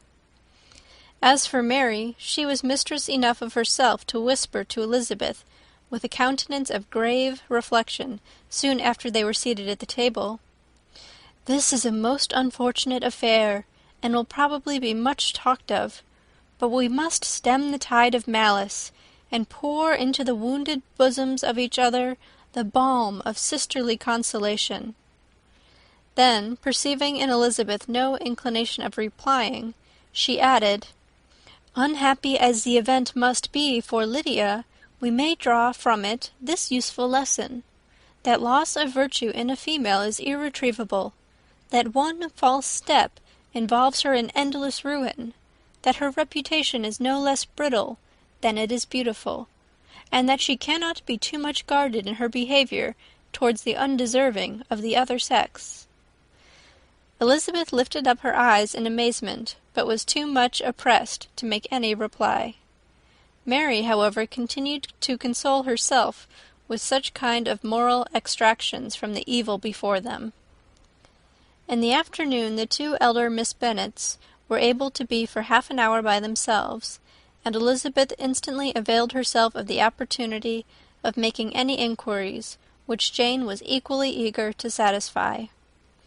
After joining in general lamentations over the dreadful sequel of this event, which Elizabeth considered as all but certain, and Miss Bennet could not assert to be wholly impossible, the former continued the subject by saying, "But tell me all and everything about it which I have not already heard. Give me further particulars. What did Colonel Forster say? Had they no apprehension of anything before the elopement took place? They must have seen them together for ever." "Colonel Forster did own that he had often suspected some partiality, especially on Lydia's side, but nothing to give him any alarm. I am so grieved for him. His behaviour was attentive and kind to the utmost. He was coming to us in order to assure us of his concern before he had any idea of their not being gone to Scotland. When that apprehension first got abroad, it hastened his journey." "And was Denny convinced that Wickham would not marry? Did he know of their intending to go off? Had Colonel Forster seen Denny himself?" Yes, but when questioned by him, Denny denied knowing anything of their plans, and would not give his real opinion about it. He did not repeat his persuasion of their not marrying, and from that I am inclined to hope he might have been misunderstood before. And till Colonel Forster came himself, not one of you entertained a doubt, I suppose, of their being really married. How was it possible that such an idea could enter our brains? I felt a little uneasy, a little fearful of my sister's happiness with him in marriage, because I knew that his conduct had not been always quite right. My father and mother knew nothing of that. They only felt how imprudent a match it must be. Kitty then owned, with a very natural triumph, on knowing more than the rest of us, that in Lydia's last letter she had prepared her for such a step. She had known, it seems, of their being in love with each other many weeks. But not before they went to Brighton?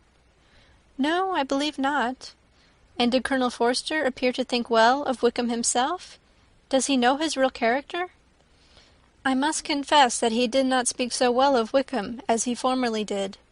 He believed him to be imprudent and extravagant, and since this sad affair has taken place, it is said that he left Meryton greatly in debt, but I hope this may be false. Oh, Jane, had we been less secret, had we told what we knew of him, this could not have happened. Perhaps it would have been better, replied her sister. But to expose the former faults of any person, without knowing what their present feelings were, seemed unjustifiable. We acted with the best intentions. Could Colonel Forster repeat the particulars of Lydia's note to his wife? He brought it with him for us to see. Jane then took it from her pocket-book and gave it to Elizabeth. These were the contents. My dear Harriet, you will laugh when you know where I am gone, and I cannot help laughing myself at your surprise tomorrow morning, as soon as I am missed. I am going to Gretna Green, and if you cannot guess with who, I shall think you a simpleton, for there is but one man in the world I love, and he is an angel. I should never be happy without him, so think it no harm to be off. You need not send them word at Longbourn of my going, if you do not like it, for it will make the surprise the greater when I write to them and sign my name Lydia Wickham. What a good joke it will be! I can hardly write for laughing. Pray make my excuses to Pratt for not keeping my engagement and dancing with him tonight. Tell him I hope he will excuse me when he knows all, and tell him I will dance with him at the next ball we meet, with great pleasure. I shall send for my clothes when I get to Longbourn, but I wish you would tell Sally to mend a great slit in my worked muslin gown before they are packed up. Good-bye. Give my love to Colonel Forster. I hope you will drink to our good journey. Your affectionate friend, Lydia Bennet. Oh, thoughtless, thoughtless Lydia! Cried Elizabeth, when she had finished it. What a letter is this, to be written at such a moment! But at least it shows that she was serious on the subject of their journey. Whatever he might afterwards persuade her to, it was not on her side a scheme of infamy. My poor father! How he must have felt it! I never saw anyone so shocked. He could not speak a word for full 10 minutes. My mother was taken ill immediately, and the whole house in such confusion. Oh, Jane, cried Elizabeth, was there a servant belonging to it who did not know the whole story before the end of the day? I do not know. I hope there was, but to be guarded at such a time is very difficult. My mother was in hysterics, and though I endeavoured to give her every assistance in my power, I am afraid I did not do so much as I might have done. But the horror of what might possibly happen almost took me from my faculties. Your attendance upon her has been too much for you. You do not look well. Oh, that I had been with you! You have had every care and anxiety upon yourself alone. Mary and Kitty have been very kind, and would have shared in every fatigue, I am sure, but I did not think it right for either of them. Kitty is slight and delicate, and Mary studies so much that her hours of repose should not be broken in on. My Aunt Phillips came to Longbourn on Tuesday after my father went away, and was so good as to stay till Thursday with me. She was of great use and comfort to us all, and Lady Lucas has been very kind. She walked here on Wednesday morning to condole with us, and offered her services, or any of her daughters, if they should be of use to us." "She had better have stayed at home," cried Elizabeth. "Perhaps she meant well, but under such a misfortune as this, one cannot see too little of one's neighbours. Assistance is impossible, condolence insufferable. Let them triumph over us at a distance, and be satisfied." She then proceeded to inquire into the measures which her father had intended to pursue, while in town, for the recovery of his daughter. "He meant, I believe," replied Jane, "to go to Epsom, the place where they last changed horses, see the postilions, and try if anything could be made out from them. His principal object must be to discover the number of the hackney coach which took them from Clapham. It had come with a fare from London, and as he thought that the circumstance of a gentleman and a lady's removing from one carriage into another might be remarked, he meant to make inquiries at Clapham. If he could anyhow discover at what house the coachman had before set down his fare, he determined to make inquiries there, and hoped it might not be impossible to find out the stand and number of the coach. I do not know of any other designs that he had formed, but he was in such a hurry to be gone, and his spirits so greatly discomposed, that I had difficulty in finding out even so much as this." End of chapter 47. Chapter 48.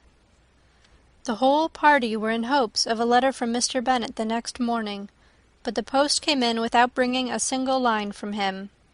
His family knew him to be, on all common occasions, a most negligent and dilatory correspondent, but at such a time they had hoped for exertion. They were forced to conclude that he had no pleasing intelligence to send, but even of that they would have been glad to be certain. Mr. Gardiner had only waited for the letters before he set off. When he was gone, they were certain at least of receiving constant information of what was going on, and their uncle promised, at parting, to prevail on Mr. Bennet to return to Longbourn as soon as he could, to the great consolation of his sister, who considered it as the only security for her husband's not being killed in a duel. Mrs. Gardiner and the children were to remain in Hertfordshire a few days longer, as the former thought her presence might be serviceable to her nieces. She shared in their attendance on Mrs. Bennet, and was a great comfort to them in their hours of freedom. Their other aunt, who visited them frequently, and always, as she said, with the design of cheering and heartening them up, though as she never came without reporting some fresh instance of Wickham's extravagance or irregularity, she seldom went away without leaving them more dispirited than she found them.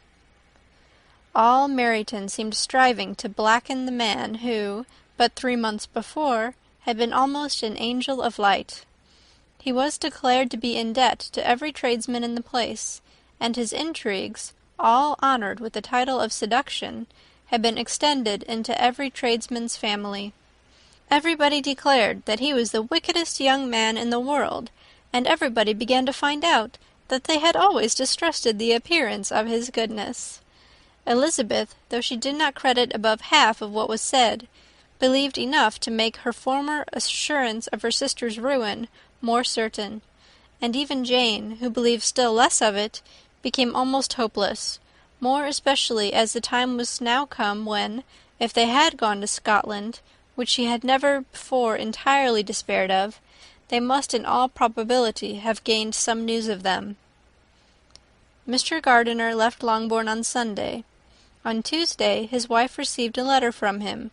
It told them that, on his arrival, he had immediately found out his brother, and persuaded him to come to Gracechurch Street; that Mr. Bennet had been to Epsom and Clapham before his arrival, but without gaining any satisfactory information, and that he was now determined to inquire at all the principal hotels in town, as Mr. Bennet thought it possible they might have gone to one of them, on their first coming to London, before they procured lodgings. Mr. Gardiner himself did not expect any success from this measure, but as his brother was eager in it, he meant to assist him in pursuing it. He added that Mr. Bennet seemed wholly disinclined at present to leave London, and promised to write again very soon. There was also a postscript to this effect: "I have written to Colonel Forster to desire him to find out, if possible, from some of the young man's intimates in the regiment, whether Wickham has any relations or connections who would be likely to know in what part of town he has now concealed himself. If there were any one that one could apply to with a probability of gaining such a clue as that, it might be of essential consequence. At present we have nothing to guide us. Colonel Forster will, I dare say, do everything in his power to satisfy us on this head. But, on second thoughts, perhaps Lizzie could tell us what relations he has now living better than any other person. Elizabeth was at no loss to understand from where this deference to her authority proceeded, but it was not in her power to give any information of so satisfactory a nature as the compliment deserved. She had never heard of his having had any relations except a father and mother, both of whom had been dead many years. It was possible, however, that some of his companions in the shire might be able to give more information, and though she was not very sanguine in expecting it, the application was a something to look forward to. Every day at Longbourn was now a day of anxiety, but the most anxious part of each was when the post was expected. The arrival of letters was the grand object of every morning's impatience. Through letters, whatever of good or bad was to be told would be communicated, and every succeeding day was expected to bring some news of importance.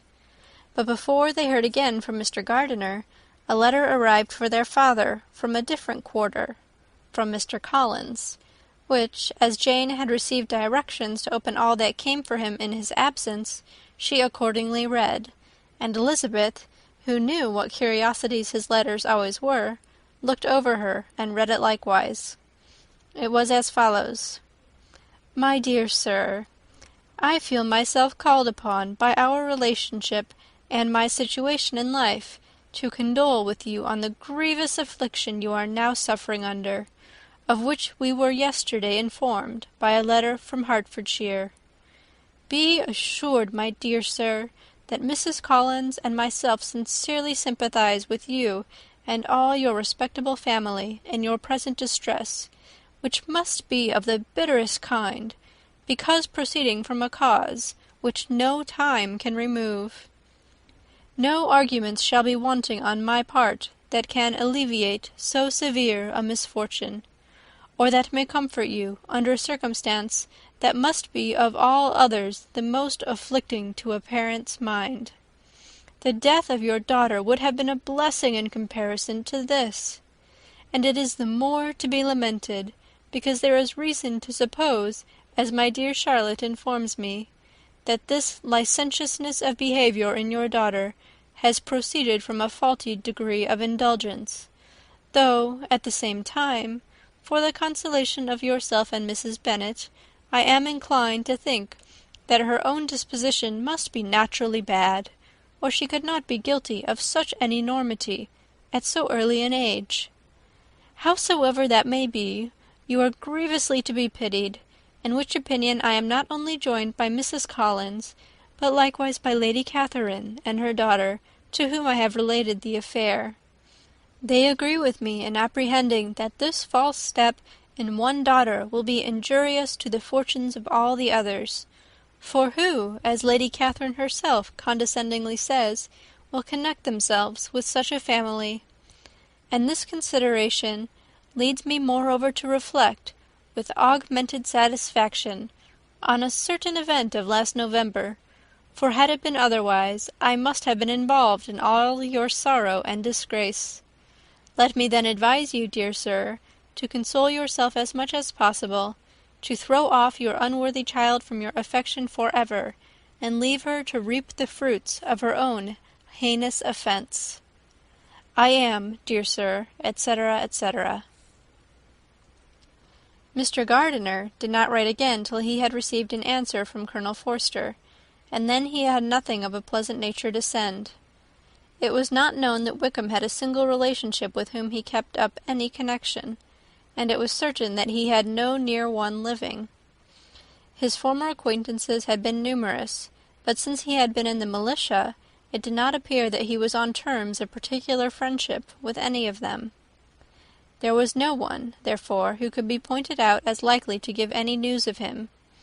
And in the wretched state of his own finances, there was a very powerful motive for secrecy, in addition to his fear of discovery by Lydia's relations, for it had just transpired that he had left gaming debts behind him to a very considerable amount.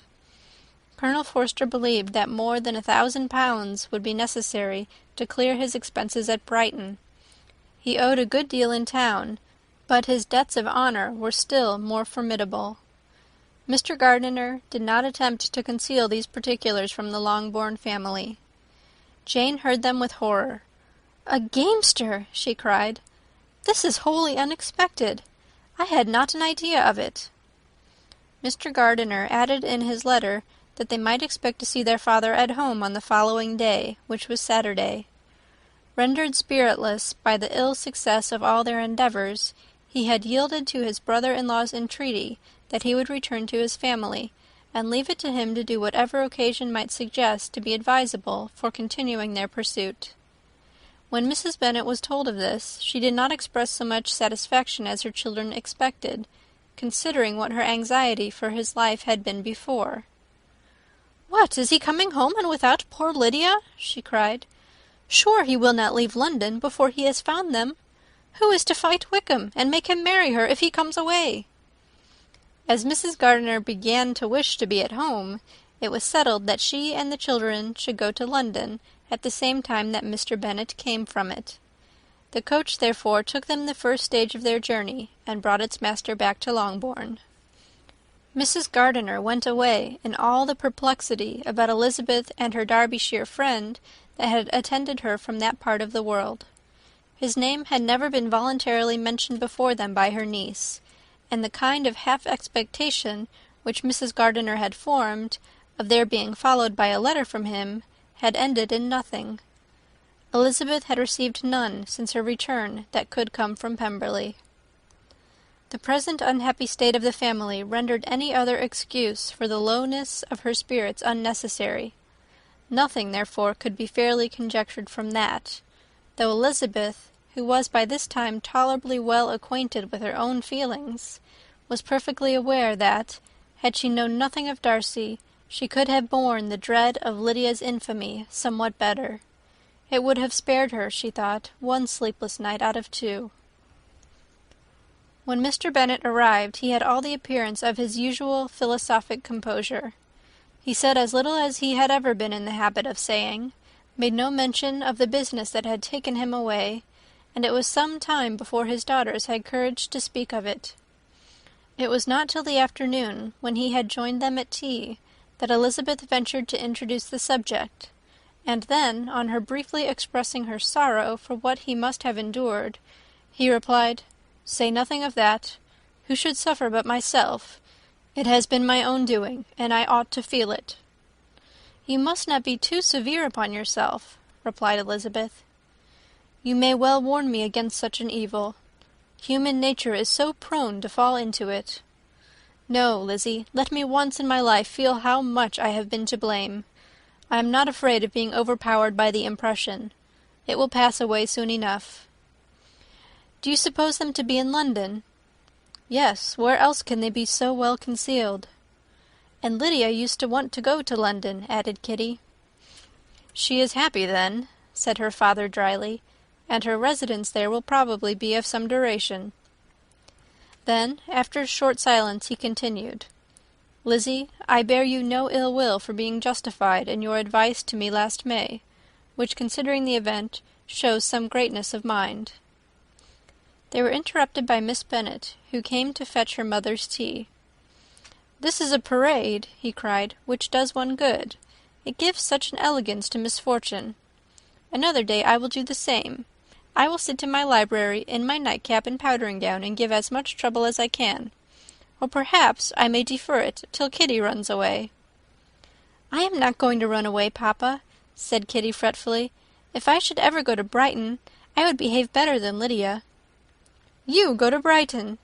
I would not trust you so near it as Eastbourne for £50.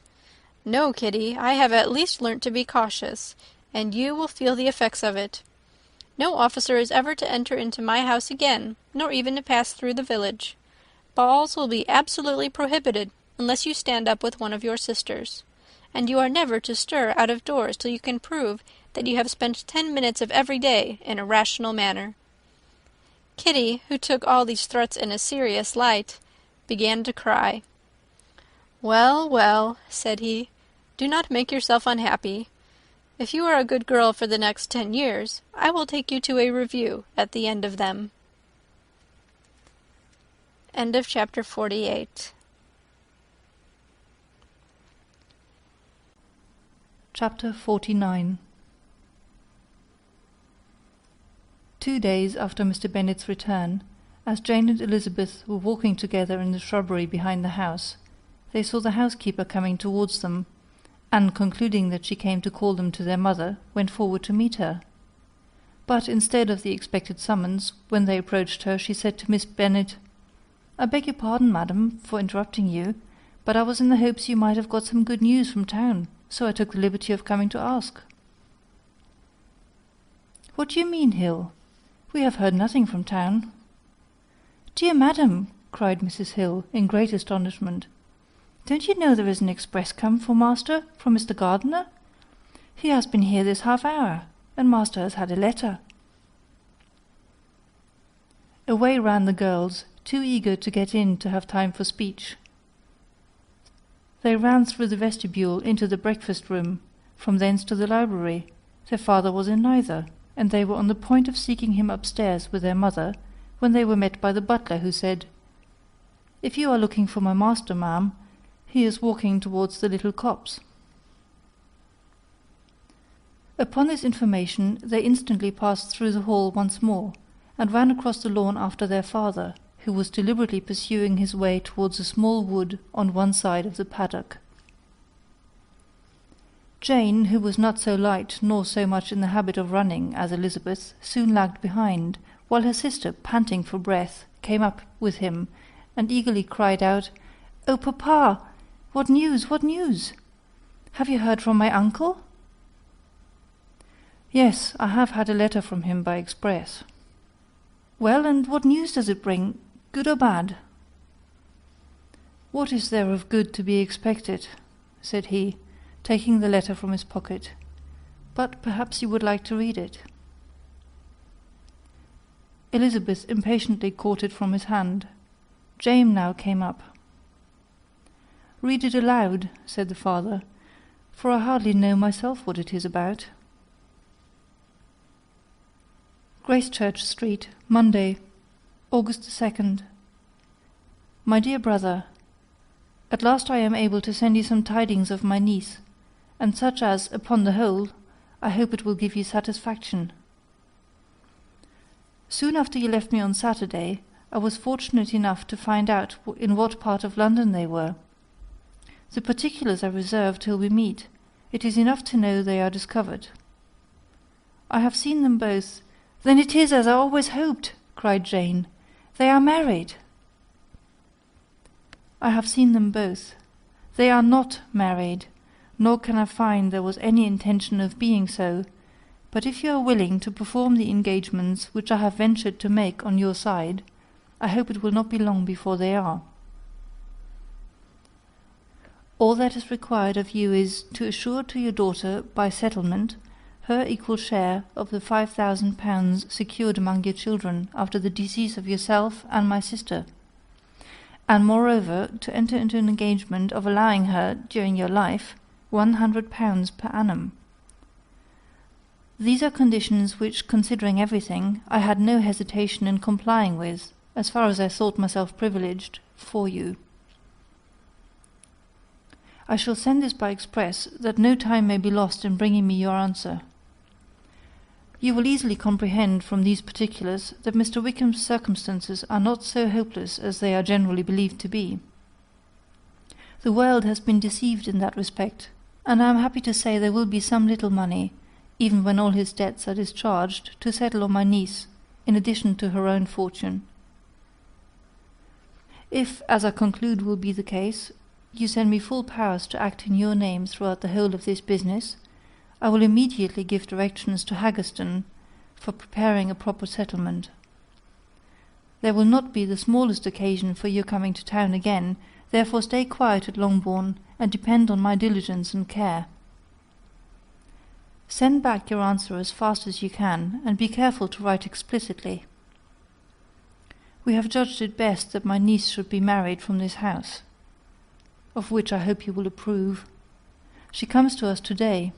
I shall write again as soon as anything more is determined on. Yours, etc., Edward Gardiner. Is it possible? Cried Elizabeth when she had finished. Can it be possible that he will marry her? Wickham is not so undeserving, then, as we thought him, said her sister. My dear father, I congratulate you.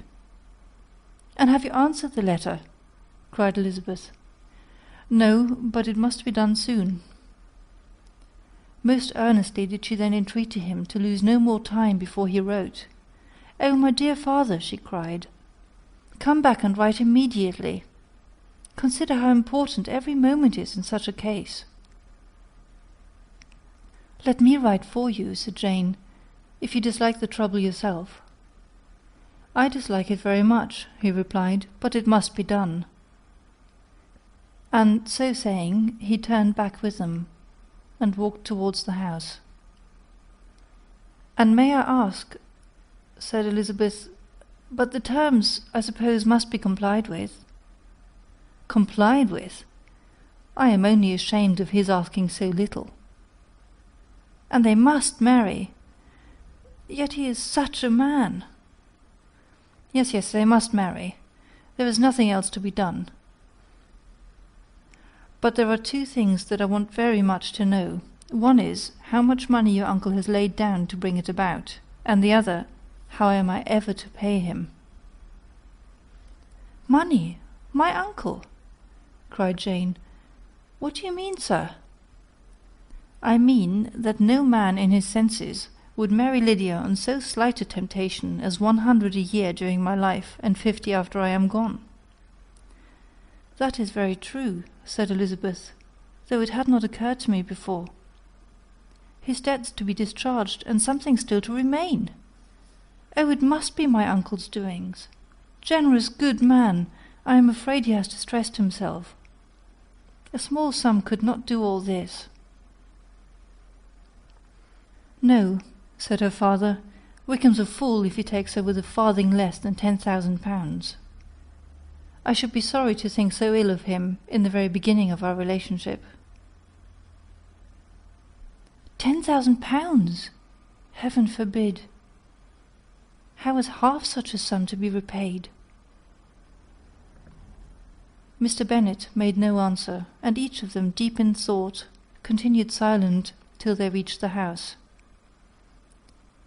Their father then went on to the library to write, and the girls walked into the breakfast-room.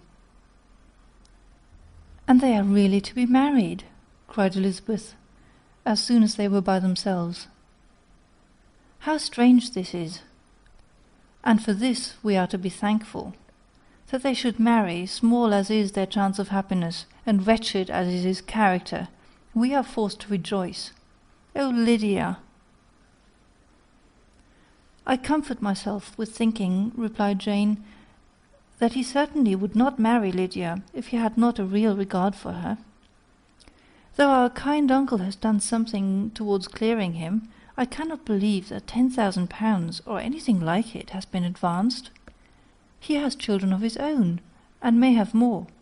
How could he spare half 10,000 pounds?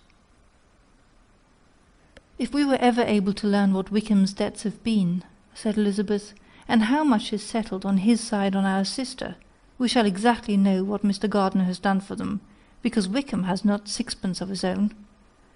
The kindness of my uncle and aunt can never be requited.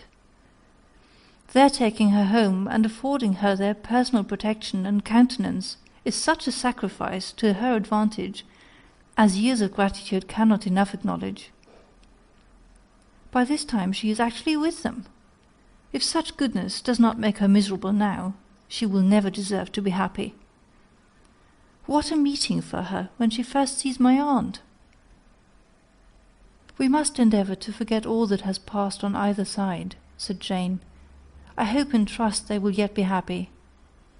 His consenting to marry her is a proof, I will believe, that he has come to a right way of thinking.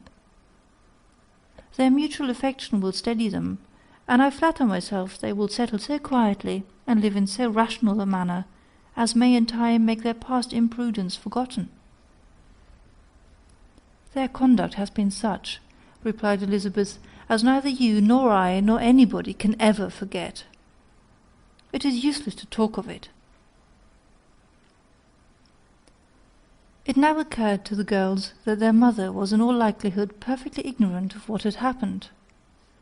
They went to the library, therefore, and asked their father whether he would not wish them to make it known to her. He was writing, and, without raising his head, coolly replied, "Just as you please." "May we take my uncle's letter to read to her?" "Take whatever you like, and get away." Elizabeth took the letter from his writing-table, and they went upstairs together. Mary and Kitty were both with Mrs. Bennet. One communication would, therefore, do for all. After a slight preparation for good news, the letter was read aloud. Mrs. Bennet could hardly contain herself. As soon as Jane had read Mr. Gardiner's hope of Lydia's being soon married, her joy burst forth, and every following sentence added to its exuberance.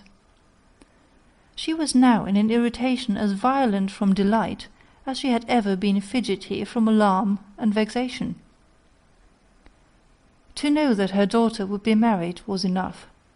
She was disturbed by no fear for her felicity, nor humbled by any remembrance of her misconduct.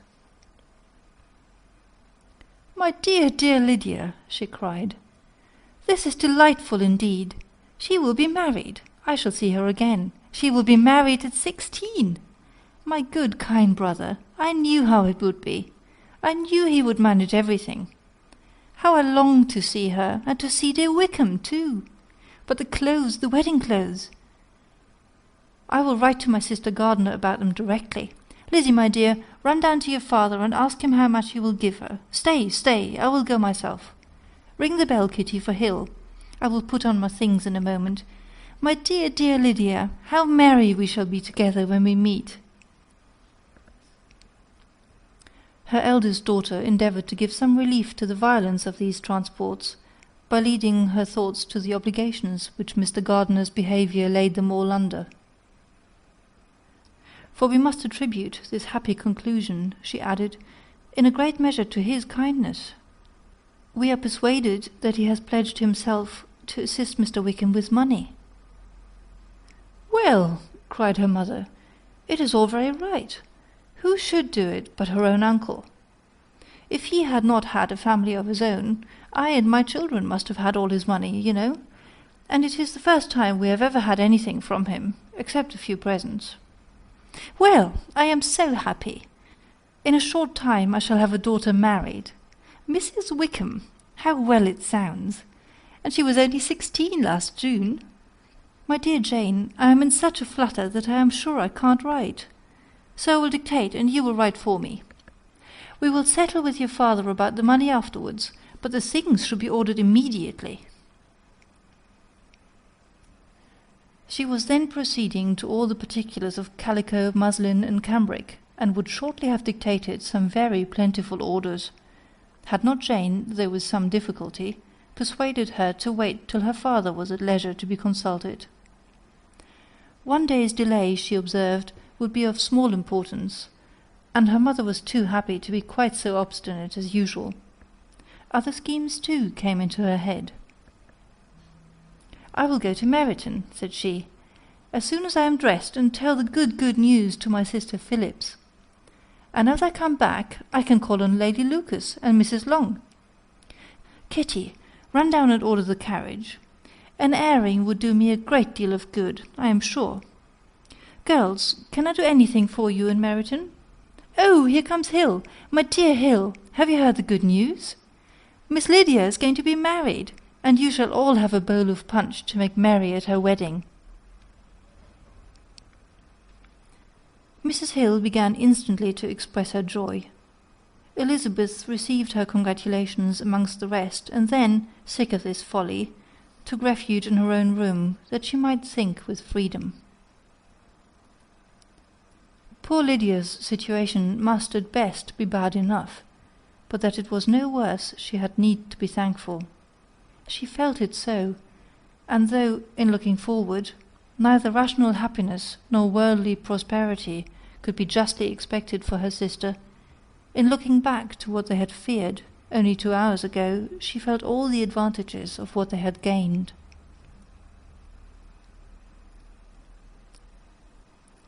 End of chapter 49. Recorded by Gesine in Valletta, December 2005. Chapters 50 and 51. Mr. Bennet had very often wished before this period of his life that, instead of spending his whole income, he had laid by an annual sum for the better provision of his children and of his wife if she survived him. He now wished it more than ever. Had he done his duty in that respect, Lydia need not have been indebted to her uncle for whatever of honour or credit could now be purchased for her. The satisfaction of prevailing on one of the most worthless young men in Great Britain to be her husband might then have rested in its proper place. He was seriously concerned that a cause of so little advantage to anyone should be forwarded at the sole expense of his brother-in-law, and he was determined, if possible, to find out the extent of his assistance, and to discharge the obligation as soon as he could. When first Mr. Bennet had married, economy was held to be perfectly useless, for, of course, they were to have a son. The son was to join in cutting off the entail, as soon as he should be of age, and the widow and younger children would by that means be provided for. 5 daughters successively entered the world, and yet the son was to come, and Mrs. Bennet, for many years after Lydia's birth, had been certain that he would. This event had at last been despaired of, but it was then too late to be saving. Mrs. Bennet had no turn for economy, and her husband's love of independence had alone prevented their exceeding their income. £5,000 was settled by marriage articles on Mrs. Bennet and the children, but in what proportions it should be divided amongst the latter depended on the will of the parents. This was one point, with regard to Lydia at least, which was now to be settled, and Mr. Bennet could have no hesitation in acceding to the proposal before him.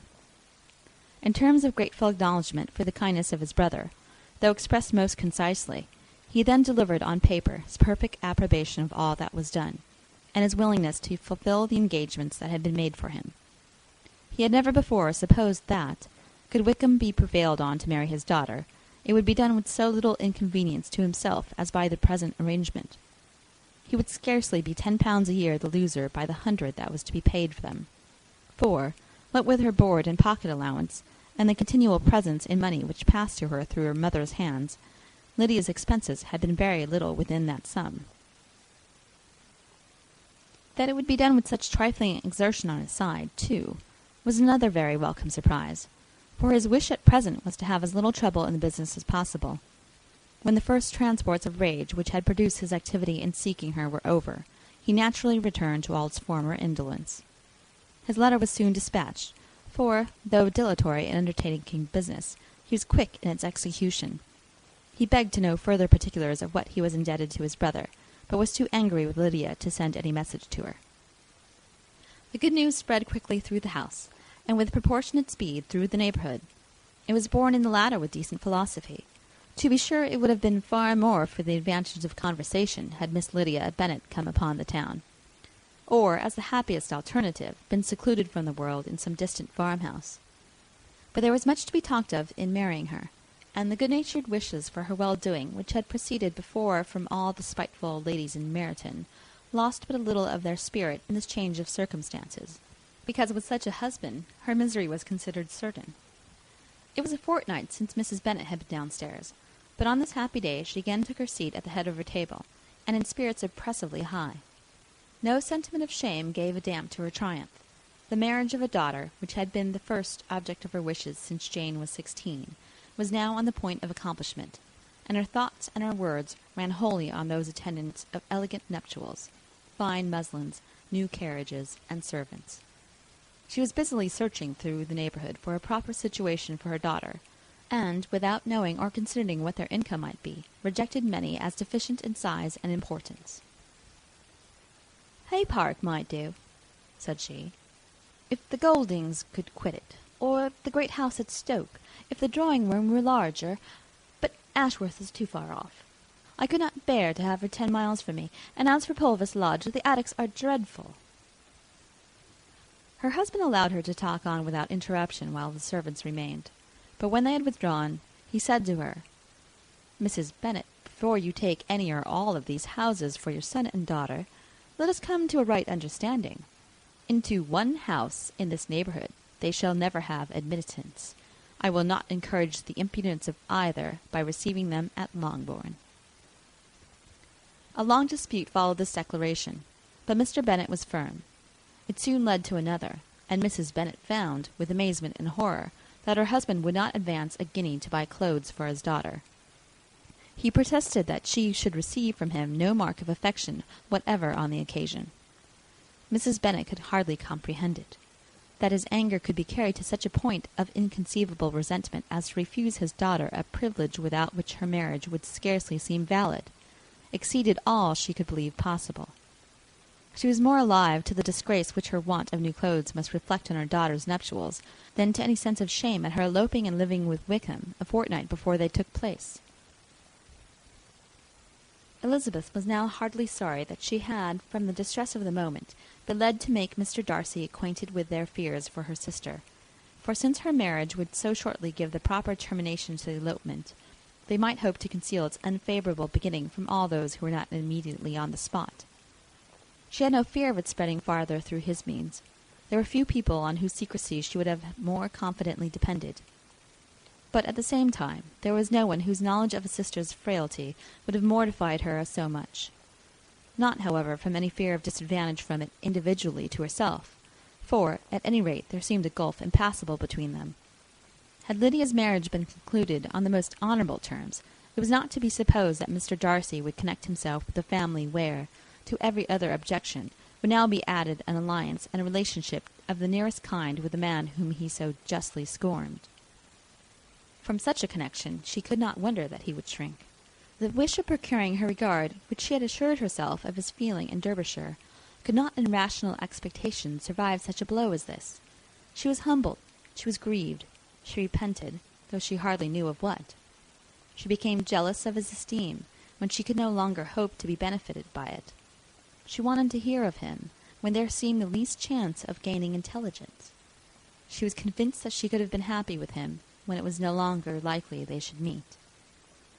What a triumph for him, as she often thought, could he know that the proposals which she had proudly spurned only 4 months ago would now have been most gladly and gratefully received. He was as generous, she doubted not, as the most generous of his sex, but while he was mortal, there must be a triumph. She began now to comprehend that he was exactly the man who, in disposition and talents, would most suit her. His understanding and temper, though unlike her own, would have answered all her wishes. It was a union that must have been to the advantage of both. By her ease and liveliness his mind might have been softened, his manners improved, and from his judgment, information, and knowledge of the world she must have received benefit of greater importance. But no such happy marriage could now teach the admiring multitude what connubial felicity really was. A union of a different tendency and precluding the possibility of the other was soon to be formed in their family. How Wickham and Lydia were to be supported in tolerable independence she could not imagine, but how little of permanent happiness could belong to a couple who were only brought together because their passions were stronger than their virtue she could easily conjecture. Mr. Gardiner soon wrote again to his brother. To Mr. Bennet's acknowledgments he briefly replied, with assurance of his eagerness to promote the welfare of any of his family, and concluded with entreaties that the subject might never be mentioned to him again. The principal purport of his letter was to inform them that Mr. Wickham had resolved on quitting the militia. It was greatly my wish that he should do so, he added, as soon as his marriage was fixed on, and I think you will agree with me in considering the removal of that corps as highly advisable, both on his account and my niece's. It is Mr. Wickham's intention to go into the regulars, and among his former friends there are still some who are able and willing to assist him in the army. He has a promise of an ensigncy in General Regiment, now quartered in the north. It is an advantage to have it so far from this part of the kingdom. He promises fairly, and I hope among different people, where they may each have a character to preserve, they will both be more prudent. I have written to Colonel Forster to inform him of our present arrangements, and to request that he will satisfy the various creditors of Mr. Wickham in and near Brighton, with assurance of speedy payment, for which I have pledged myself. And will you give yourself the trouble of carrying similar assurances to his creditors in Meryton, of whom I shall subjoin a list according to his information? He has given in all his debts. I hope at least he has not deceived us. Haggerston has our directions, and all will be completed in a week. They will then join his regiment, unless they are first invited to Longbourn, and I understand from Mrs. Gardiner that my niece is very desirous of seeing you all before she leaves the south. She is well, and begs to be dutifully remembered to you and your mother. Yours, etc., E. Gardiner. Mr. Bennet and his daughters saw all the advantages of Wickham's removal from the shire as clearly as Mr. Gardiner could do. But Mrs. Bennet was not so well pleased with it. Lydia's being settled in the north, just when she had expected most pleasure and pride in her company, for she had by no means given up her plan for their residing in Hertfordshire, was a severe disappointment. And besides, it was such a pity that Lydia should be taken from a regiment where she was acquainted with everyone, and had so many favourites. "She is so fond of Mrs. Forster," said she. "It will be quite shocking to send her away, and there are several of the young men, too, that she likes very much. The officers may not be so pleasant in General Regiment." His daughter's request, for such it might be considered, of being admitted into her family again before she set off for the north, received at first an absolute negative. But Jane and Elizabeth, who agreed in wishing, for the sake of their sister's feelings and consequence, that she should be noticed on her marriage by her parents, urged him so earnestly, yet so rationally and so mildly, to receive her and her husband at Longbourn, as soon as they were married, that he was prevailed on to think as they thought, and act as they wished. And their mother had the satisfaction of knowing that she would be able to show her married daughter in the neighbourhood before she was banished to the north. When Mr. Bennet wrote again to his brother, therefore, he sent his permission for them to come, and it was settled, that as soon as the ceremony was over, they should proceed to Longbourn. Elizabeth was surprised, however, that Wickham should consent to such a scheme, and had she consulted only her own inclination, any meeting with him would have been the last object of her wishes. Chapter 51. The sisters' wedding day arrived, and Jane and Elizabeth felt for her probably more than she felt for herself. The carriage was sent to meet them and they were to return in it by dinner-time. Their arrival was dreaded by the elder Miss Bennets, and Jane more especially, who gave Lydia the feelings which would have attended herself had she been the culprit, and was wretched in the thought of what her sister must endure. They came. The family were assembled in the breakfast-room to receive them. Smiles decked the face of Mrs. Bennet as the carriage drove up to the door. Her husband looked impenetrably grave. Her daughters, alarmed, anxious, uneasy. Lydia's voice was heard in the vestibule. The door was thrown open, and she ran into the room. Her mother stepped forwards, embraced her, and welcomed her with rapture, gave her hand with an affectionate smile to Wickham, who followed his lady, and wished them both joy with an alacrity which showed no doubt of their happiness. Their reception from Mr. Bennet, to whom they then turned, was not quite so cordial. His countenance rather gained in austerity, and he scarcely opened his lips. The easy assurance of the young couple, indeed, was enough to provoke him. Elizabeth was disgusted, and even Miss Bennet was shocked. Lydia was Lydia still, untamed, unabashed, wild, noisy, and fearless. She turned from sister to sister, demanding their congratulations, and when at length they all sat down, looked eagerly around the room, took notice of some little alteration in it, and observed, with a laugh, that it was a great while since she had been there. Wickham was not at all more distressed than herself, but his manners were always so pleasing, that had his character and his marriage been exactly what they ought, his smiles and his easy address, while he claimed their relationship, would have delighted them all. Elizabeth had not before believed him quite equal to such assurance, but she sat down, resolving within herself to draw no limits in future to the impudence of an impudent man. She blushed, and Jane blushed, but the cheeks of the two, cause their confusion, suffered no variation of colour. There was no want of discourse. The bride and her mother could neither of them talk fast enough, and Wickham, who happened to sit near Elizabeth, began inquiring after his acquaintance in that neighbourhood, with a good-humoured ease which she felt very unable to equal in her replies. They seemed each of them to have the happiest memories in the world. Nothing of the past was recollected with pain, and Lydia led voluntarily to subjects which her sisters would not have alluded to for the world. "Only think of its being 3 months," she cried, "since I went away. It seems but a fortnight, I declare, and yet there have been things enough happened in the time. Good gracious! When I went away I am sure I had no more idea of being married till I had come back again, though I thought it would be very good fun if I was." Her father lifted up his eyes. Jane was distressed. Elizabeth looked expressly at Lydia, but she, who never heard nor saw anything of which she chose to be insensible, gaily continued. "Oh, mamma, do the people hereabouts know I am married to-day? I was afraid they might not, and we overtook William Golding in his curricle, so I was determined he should know it, and so I let down the side-glass next to him, and took off my glove, and let my hand just rest upon the window-frame, so that he might see the ring, and then I bowed and smiled like anything." Elizabeth could bear it no longer. She got up and ran out of the room, and returned no more till she heard them passing through the hall to the dining-parlour. She then joined them, soon enough to see Lydia, with anxious parade, walk up to her mother's right hand, and hear her say to her eldest sister, "Ah, Jane, I take your place now, and you must go lower, because I'm a married woman." It was not to be supposed that time would give Lydia that embarrassment from which she had been so wholly free at first. Her ease and good spirits increased. She longed to see Mrs. Phillips, Lucases, and all their other neighbours, and to hear herself called Mrs. Wickham by each of them.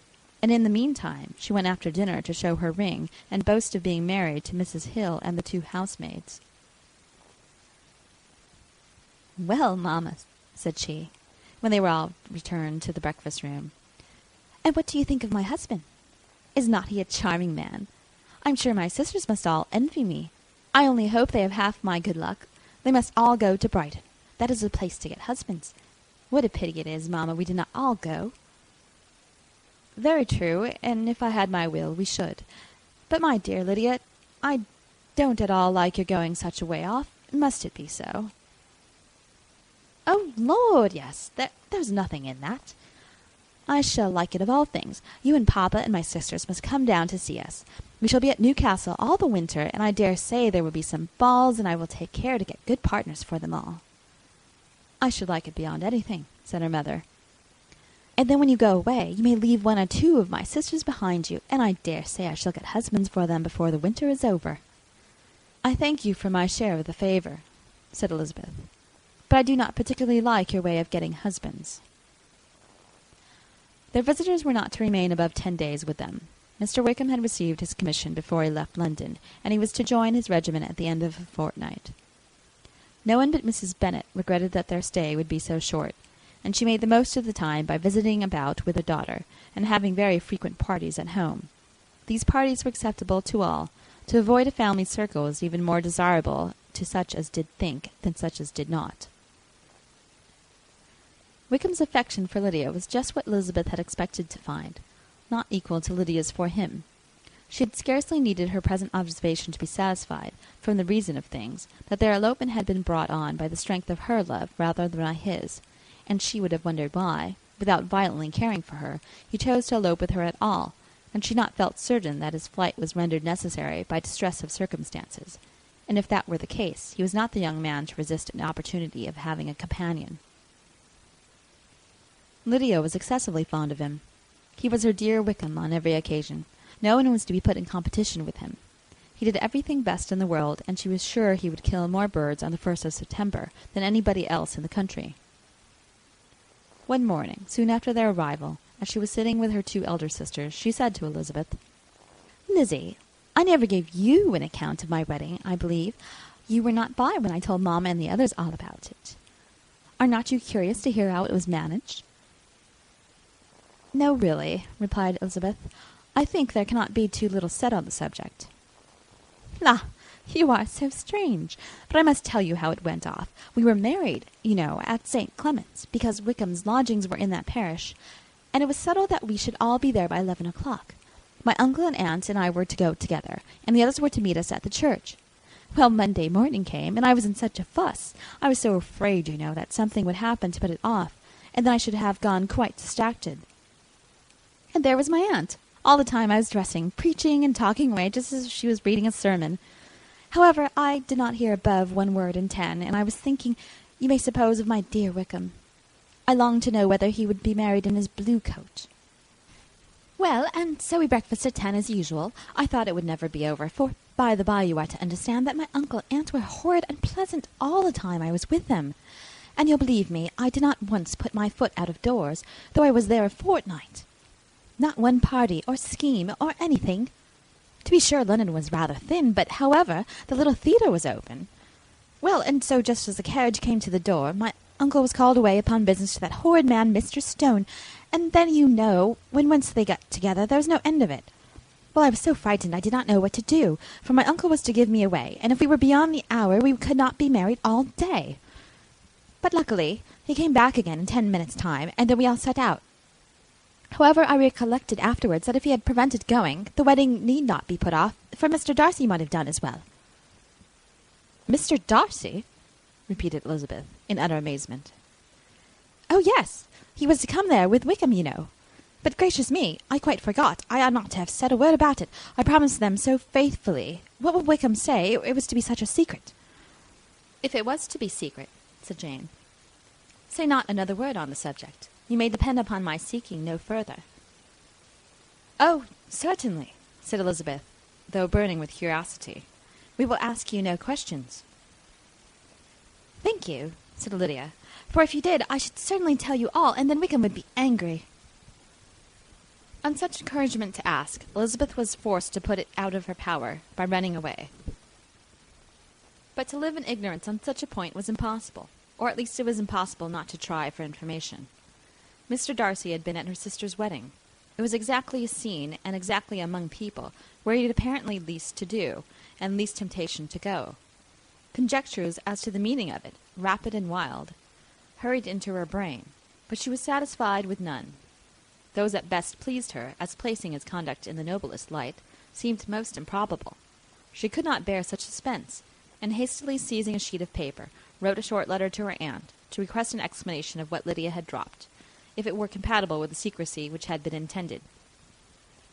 You may readily comprehend, she added, but my curiosity must be to know how a person unconnected with any of us, and, comparatively speaking, a stranger to our family, should have been amongst you at such a time. Pray write instantly, and let me understand it, unless it is, for very cogent reasons, to remain in the secrecy which Lydia seems to think necessary, and then I must endeavour to be satisfied with ignorance.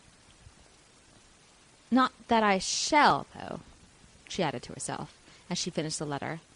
And, my dear aunt, if you do not tell me in an honourable manner, I shall certainly be reduced to tricks and stratagems to find it out.